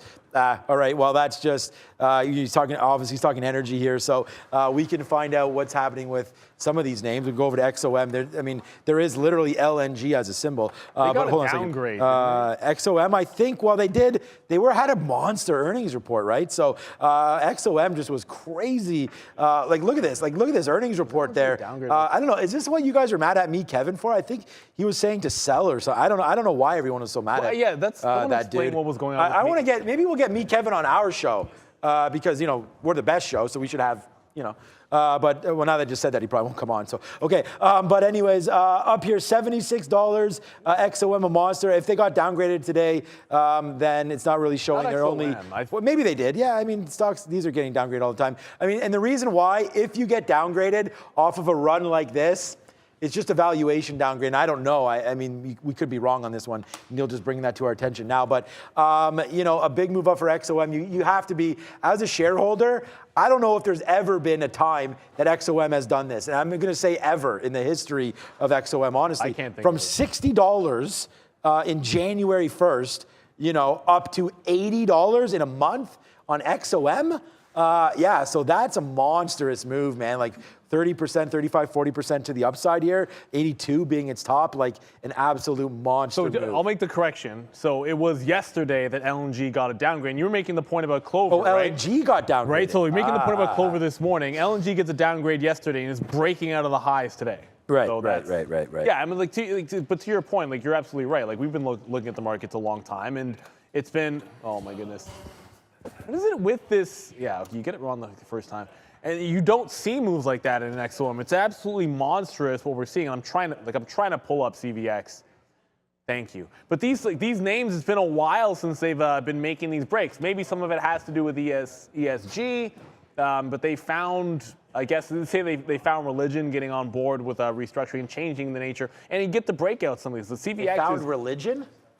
And sort of going on the train of, okay, we need to think about the future. We're not just all about drill. I was if we're putting out godly statements, I buried the lead there. I was trying to use the phrase to mean that they've sort of changed their approach to the future, and I didn't say that before I said that. I just heard religion and earnings reports. I'm what companies are now praying for good reports? But it's true. Both these are trying to change the game, and they've got so much cash coming in. Let's be honest about this. They've got so much cash that this is something that they're going to be able to usually pull off and restructure. The way the path to making a productive change is going to be fueled by dollars, and they've got them coming in there, and that's why you're seeing these massive breaks. I own shares of Chevron, and you don't see moves like this from time to time, and you're like, when you treat it like a dividend stock, it's what do you do? Because you don't like selling. Usually you like accumulating, reinvesting it, right? That's let it drip, baby. But these are getting to some levels where trimming some might make some sense. Speaking of trimming some positions might make some sense. I'm not at the point where I'm going to change anything on Qualcomm. It's getting slow here in these charts. Not going to change anything. No, impossible. On Qualcomm, but like I said, it just dipped down to 187 again, and I could be scalping this. I'm trying to make the trade where it's just get in, one in, first target, second target kind of thing, where really it's a scalp trade that will be working a heck of a lot better. It's a little bit late to make that shift. Maybe it's something I should have looked at maybe the last half an hour at 3 o'clock, or back at 3 o'clock when it made that first move down and it had the consolidation. But I'm not going to go back into that here. I do think it might have a chance of breaking back out. I'll say the same thing if you're just tuning in now. The reason why I'm looking short, and I wouldn't maybe lean into the breakout long, is in front of earnings. It's at a monster level here in the daily chart. So just going to double down saying that. And speaking of monster levels on the daily chart, shout out to Goldman in the chat here, because he's been talking about carbon, the ETF, for a while. And we were going over this one at lunchtime, back and forth in the chat, at least trying to. Look at this level here in carbon. If you're looking for breakouts, look at that 55. And I'm going to shout him out because this is worth calling out. That's gorgeous looking, right? Look at it ride the 50 period. Look at it find support every single time. Going to be a buy off that level. I'm not in it. Wish I had. I'm not. I've adjusted in lithium to go into the lit ETF instead of buying dips on LAC. But this is one that is in the midst of a breakout. It's at that 55. And look, I'm not saying day trade this thing. Look at it. Barcoding here off that 55 level, but it's in the midst of what could be a huge breakout. Speaking of which, still got that PayPal, baby. We didn't trail it out. We told you why we didn't want to trail it out. And it looks like we're going to get, didn't load. There we go. Now we're loaded. Big size alert on Facebook a little bit. Don't tell me, not in the offer. Yeah.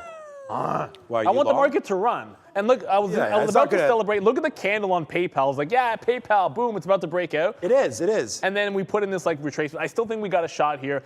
It's getting close to the imbalances.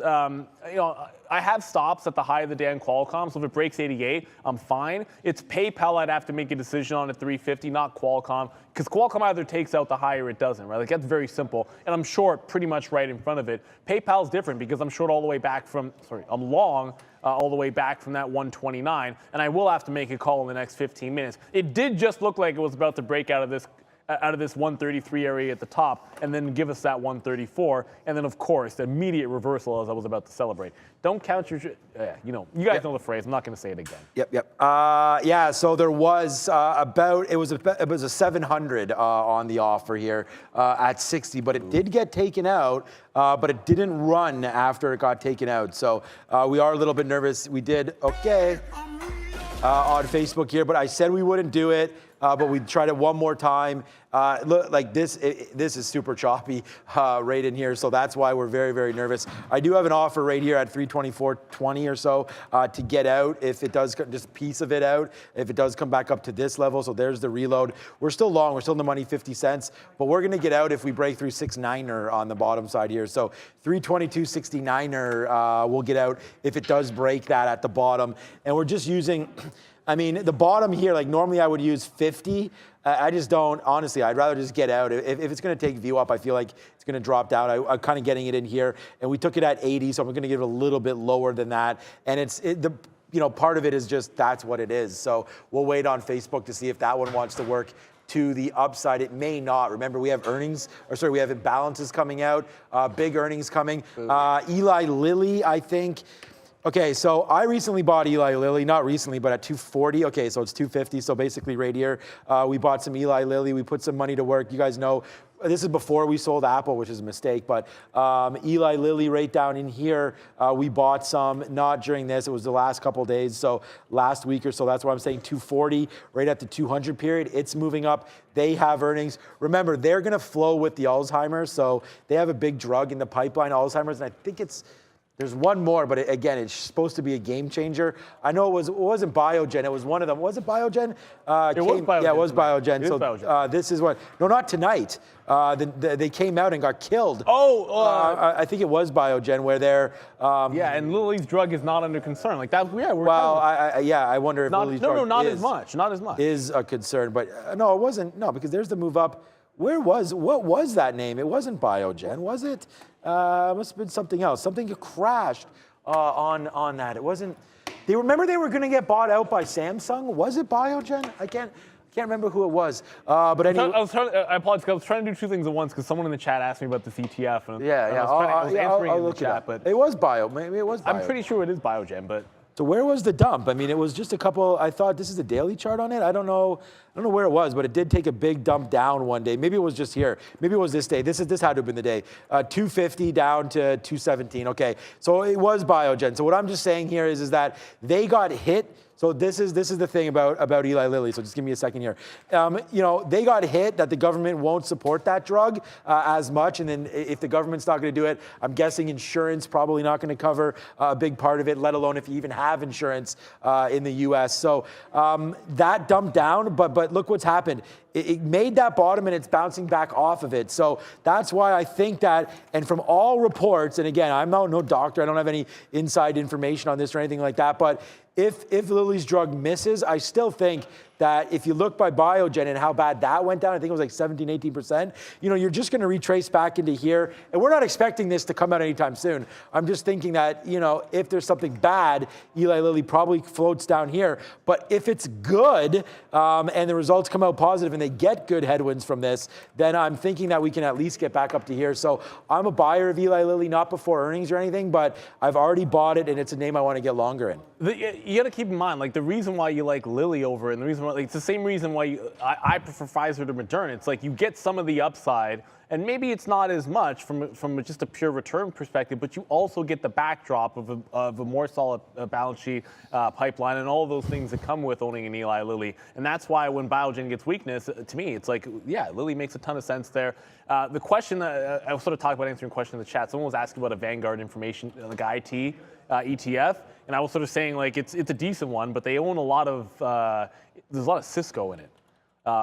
There's some Salesforce, but you always check to see what's in it. I know these ETFs, there's like a million of these ETFs out there, but just like, if there's certain names you don't like, you don't want to be too heavily weighted in some of them. I know old tech hasn't been that bad, and there's been some runs to the upside, but ultimately, just make sure you're always sort of checking out it has what you like, right? Because these things can get pushed to you, and it's like, okay, it's decent enough, that's decent enough performance, let's go with it. So Qualcomm, which I said I should have been scalping and was not, does stop out at 188, but then tries to get to the next level, and immediately, biggest volume candle all afternoon was it just capitulating back down into 188. I didn't like the breakout because of the earnings, so I didn't end up taking it, but we'll be up on it because we had that tight stop. And as I hit the backflip, I know I did it. And of course, not Qualcomm, PayPal comes right back in. I'm going to zoom out so you can see perspective, but right back into this 132 consolidation. My intention is still to hold it to 350. I don't think too much of anything has changed. We're not going to get this DWAC. I wanted the short off. It never set up for the short. It never set up for the breakout. It didn't give you what you wanted. So unfortunately, I'm not going to force the trade in DWAC. And OLB, I got to give up the ghost. It looks like this is as far as it's going to go, down to 210. It eventually broke 220. It's not getting to $2, it doesn't seem like. We're running out of time, 20 minutes to go. I'm just going to get on the bid here in front of this 210. I'm looking for something to hit here because I don't really know what to do. Forget about it. Let's just hit this because we'll try to smash 323. So it doesn't want to take 323 here, Facebook. It keeps on, like every time, see, 323 has yet to go on the bid. And I don't know what's going on with this. 323 has yet to go on the bid. There's someone selling 323s. So unfortunately, we're going to have to flush this down the toilet.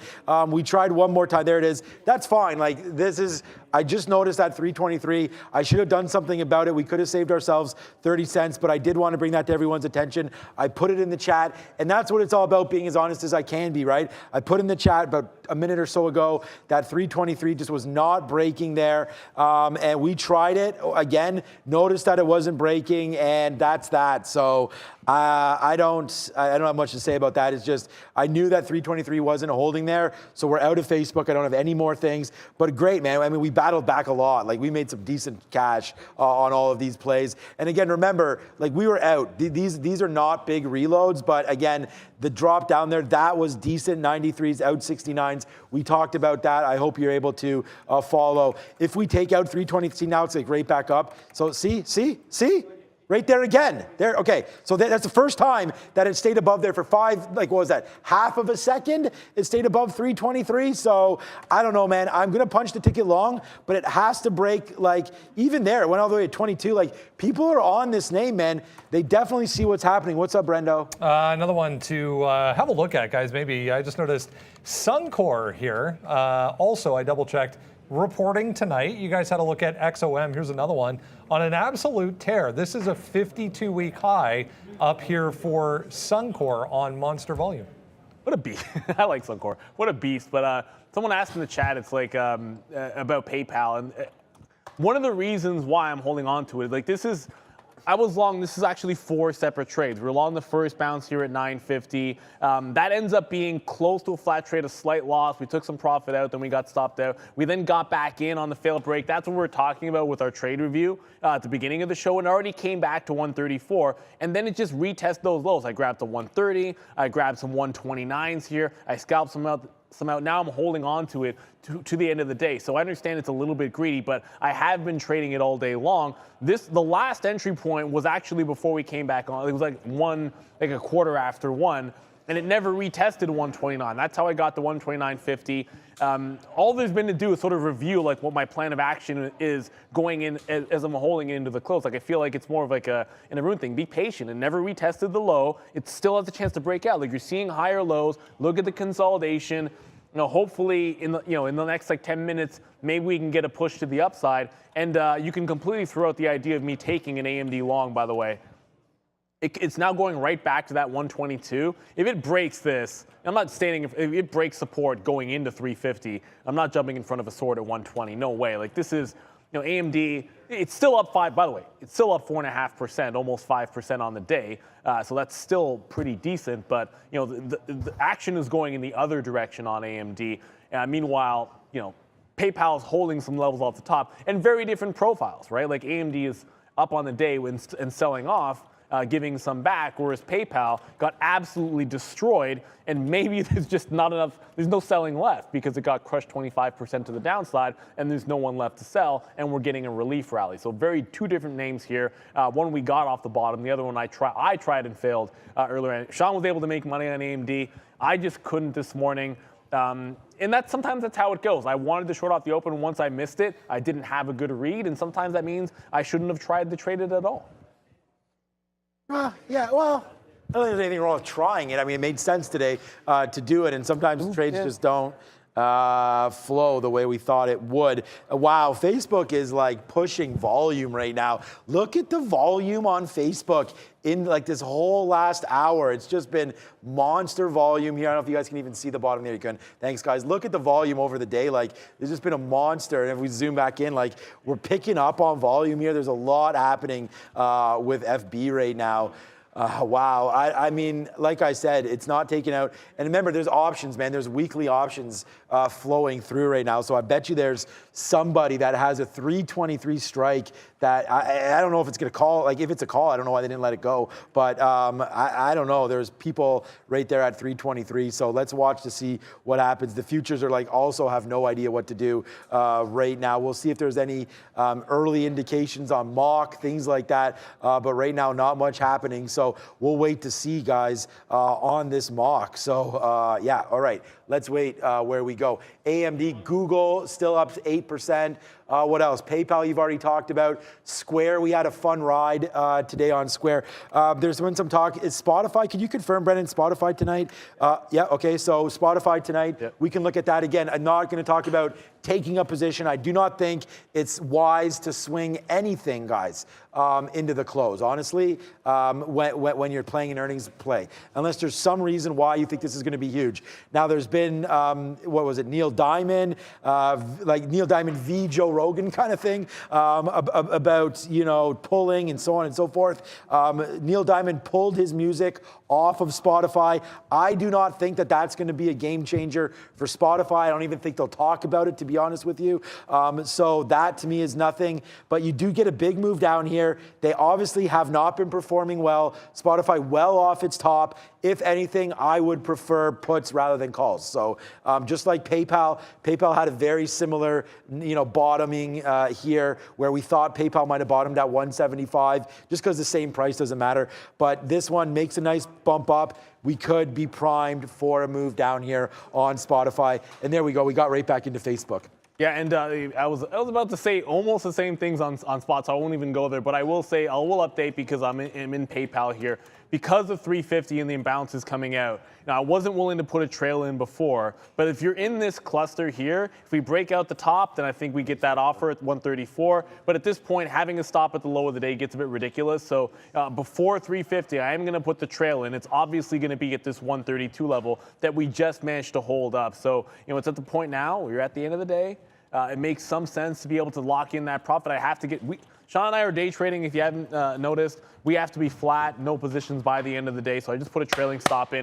And going back to Qualcomm, the reason we didn't like that breakout long, I could have re-entered the short. It was a little bit late in the day, but it continues to reject and pull back off that 180. It goes to 188, reject, and then come right back to the top. Should be spicy after the market. Let's go, man. Hot dogs here. We finally went long on Facebook, and I'll talk about why. Obviously, I did not want to go long until we stayed above 323. So we just hit that. It breaks through here, 323.30. We played it off of that break right there because remember last time it was like it went up and then it crashed right back down. So if it took out that level, we went long again. So here we go.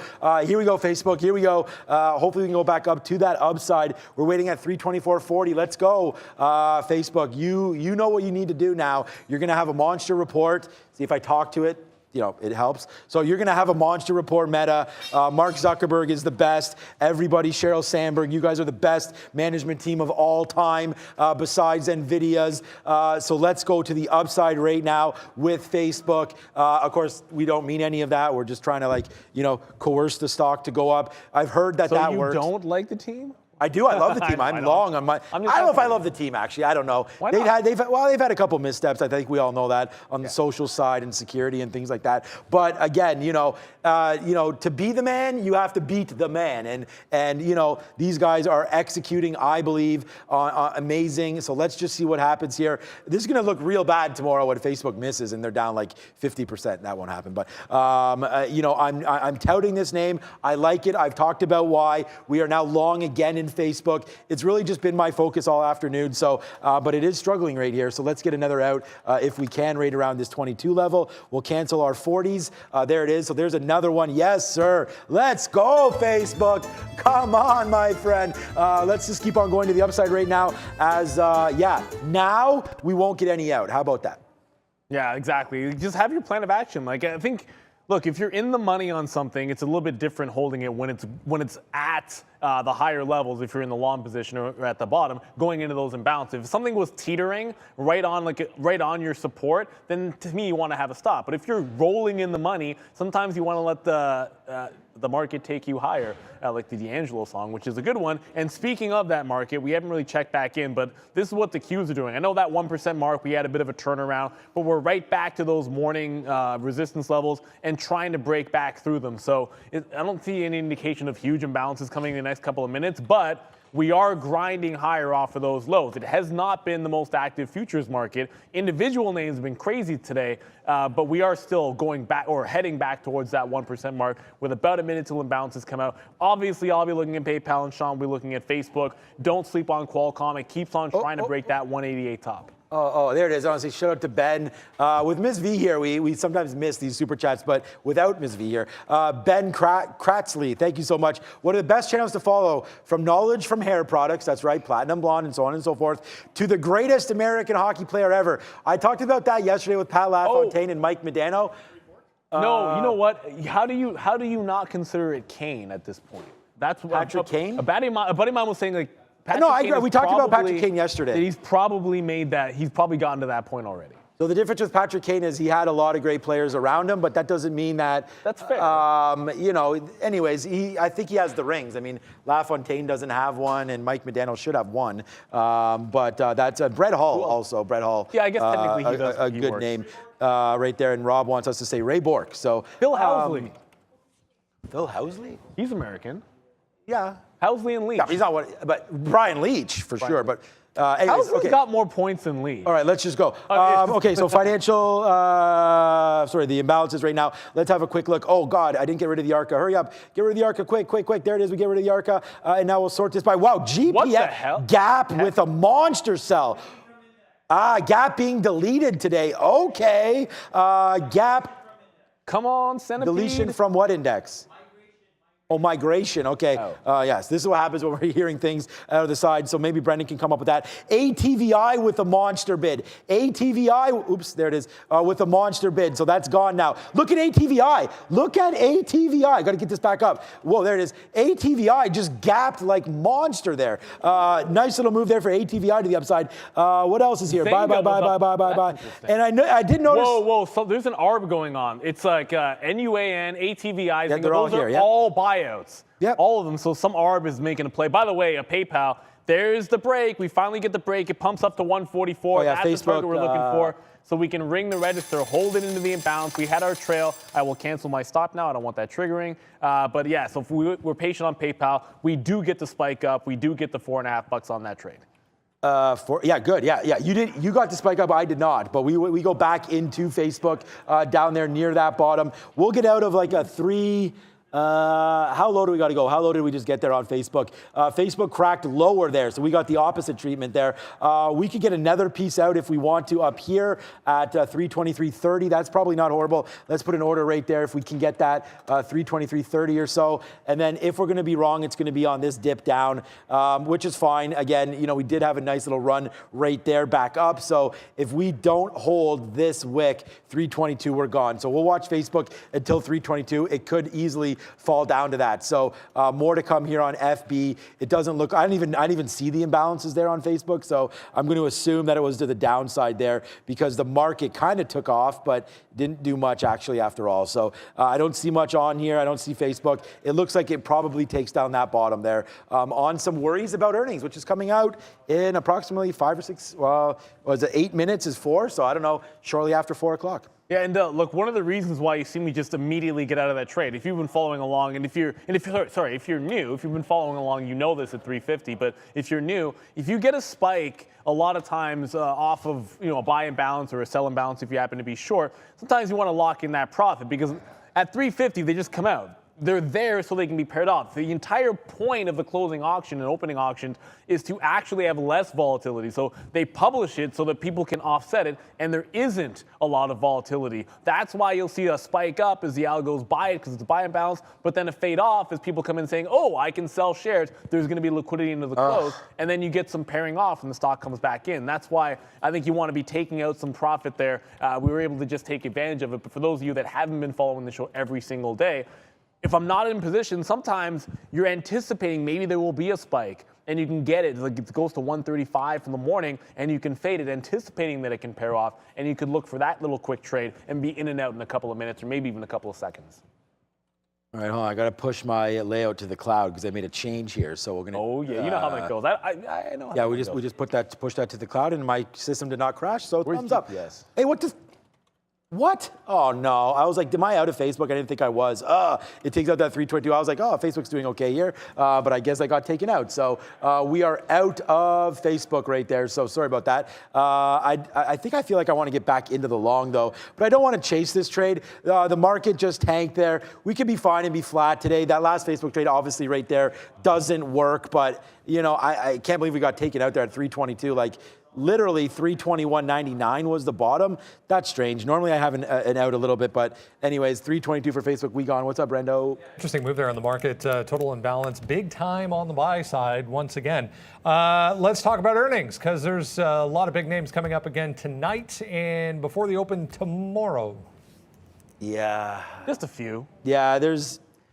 Oh, Facebook's reporting. Oh, we didn't realize that one. What? Yeah, so I'm all about Facebook. I talked a little bit about Eli Lilly there and what I think. I think you could pick some up, but there's Suncor in the top left. Brendan brought us that news as they're rocking and rolling.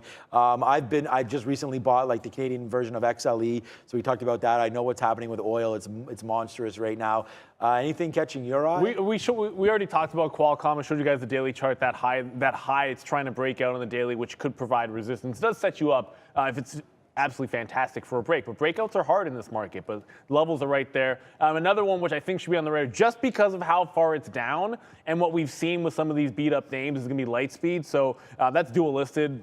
We can trade here in Toronto and TSX. It's also listed in the New York, I believe. So Lightspeed, that's definitely on my radar. That imbalance on GPS, it's still 7 million and still falling down. So that can be taken advantage of. Like you had that short, it's already giving you a decent scalp trade there on Gap. Like, come on. Like, look what Facebook does off that. Like, that sucks. Whatever. I mean, it wasn't a big position, but I mean, we're now up $1.30 from where we were long. Like, so stupid. It just goes right back up to the upside. So I think we traded Facebook great. Mind you, the last 4 or 5 minutes. I mean, it's very, very hard to do anything in the last couple minutes, let alone that. So watch out with that right now. But that's something to look at here for Facebook in the last couple seconds. So I don't know. We'll wait on that. But damn it, that sucks for Facebook. Let's just check on Google really quickly here as we go. But yeah, what are we doing here? Still up 7 and a bit %. It's been a good day for Google, but hold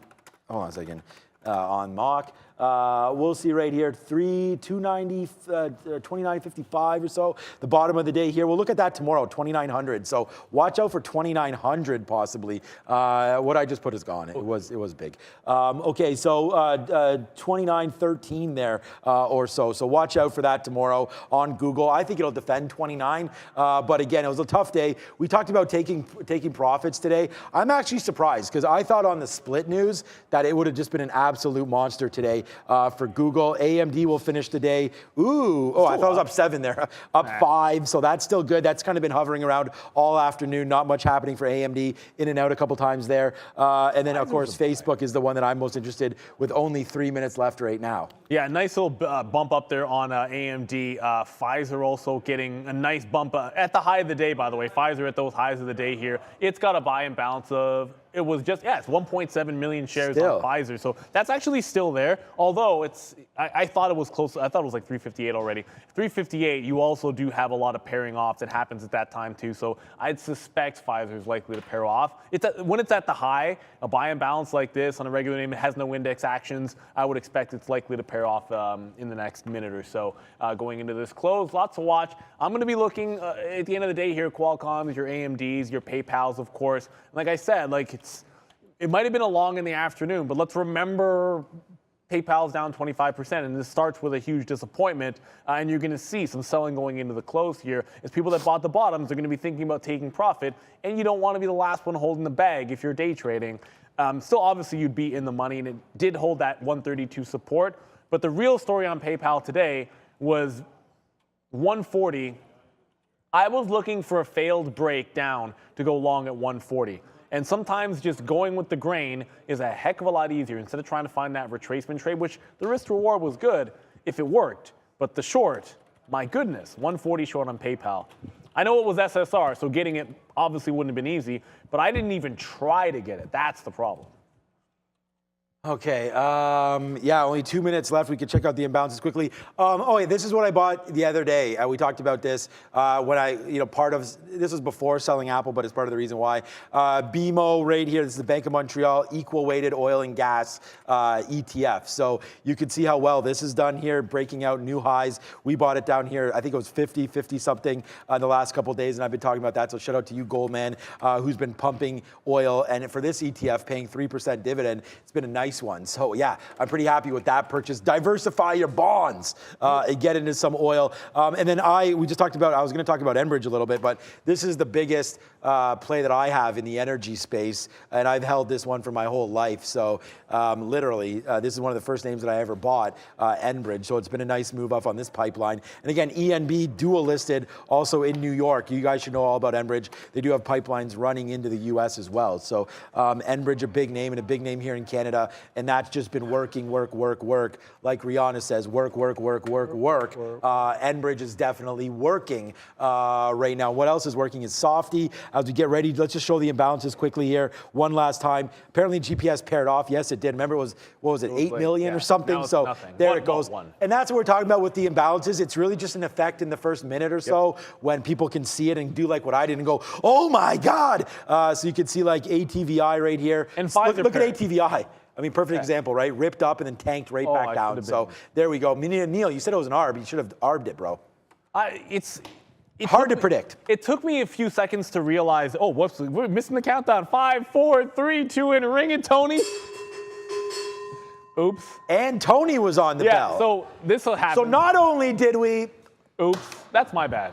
Damn it, man. Tony, don't give them any dance moves. Do not give them any dance moves. Okay, back to us, because not that you guys don't deserve it, but we got to hype it up a bit more. And the thing is that's like... my bad. I was in the middle of a thought. Oh, man. What happened to the time? Like, I was reviewing imbalances like there was still minutes left. And the point I was trying to make was, like, I was looking at the imbalances. It took a second for me to look at the top end and see half the names were all buyout deals. Not just that. Did you hear your last couple second count and you're like 5, 4, 3, 2, 1? It was like we weren't even really that close to it, but you really got it going there. So that's how I roll. That's how he rolled. Yeah. Neil, no nonsense on the close right there. Anything? What did you just yell, Brad? Yeah, I know, earnings. Yeah, there's lots of earnings. What's up, Brendan? Did something come across? Spotify, it looks like. Spotify. Okay, so I said Spotify might be, the danger was to the downside on Spotify. I don't know. It is what it is. But there it is, the danger to the downside, 170 printing right there. Called it. So hopefully you guys are able to make a little bit of money on that one. We talked about why. And again, it looked very similar, not similar to PayPal, but I thought we might have bottomed there. And look what happened. Bottom? No. Bottom coming even more. I don't know the numbers, but so far so good. It was a good day, Brendan. Let's talk about how we finished. Just looking at monthly active users there, 418 million. Versus 422 million expected for Spotify. Yeah, here we go. Nice positive look there at the end of the day for all U.S. markets. So 0.9, 0.7, 0.75 right across the board. So yeah, what is that? 3 or 4 days in a row. Back to the upside here, guys. And Qualcomm just broke out. And look, the breakout, it's going to break out after the numbers come out, right? Tech. Yeah, it's like, tech. It doesn't break out before, but it breaks out after 10. It just got to 198, pulling back in here. I haven't seen the numbers, obviously. You know, they've done well. Apple suppliers. I don't, and we'd already talked about, like, don't take it for face value sometimes on the initial move. So we'll see, although the Spotify is picking up steam to the downside. It's now 161. It just printed 160 flat there. So they're picking up on big volume, continues to go to the downside. I just went over to my boy here, back up to, yeah, you know what's, whatever, Facebook. Like, I just got out at 322 as if. It's 325 right now. Yeah, this stock, come on, Facebook. Just work, man. We bought this name. Look at Facebook go. Let's go, like, even without earnings, we could fire off some cannons here as Facebook going back up to the upside right there. Big thank you to Maggie. A big thank you to Lucas today. A big, huge thank you as well to our guys over there, Arun and Trader Prad. Thank you, as they're discussing. Platinum Prad. Platty, pretty soon. Now I like Platty better, but I do like Platinum Prad. Like so look at this, man. Already, Facebook already 327. I don't even know if the earnings are out, but here we go. Facebook starting to go up, back up to these highs. Nice little move here for Facebook. But for everybody, and I know everyone wants us to keep going, but honestly, you know. There's a storm coming too, by the way, so I don't want to shovel tonight. Yeah, well, you don't have to get home and shovel, but we'll see here. It was plus 4 degrees when we came in today. I know. And raining. And raining. And raining, yeah. Went out for a little bit of a walk. It was raining. Good call. So anyways, guys, thank you so much. If you thought today's show was good, tomorrow's show is going to be infinitely better. So join us tomorrow at 8:30 where we crush it again and again and again for you. Maybe not our trading, but on the quality of the show will be fantastic. And hopefully Facebook will beat, and I'll be a happy camper. So with that being said, guys, tomorrow's another day. Have a good one. Happy hump day, and see you in the morning. Bye, guys. Ciao.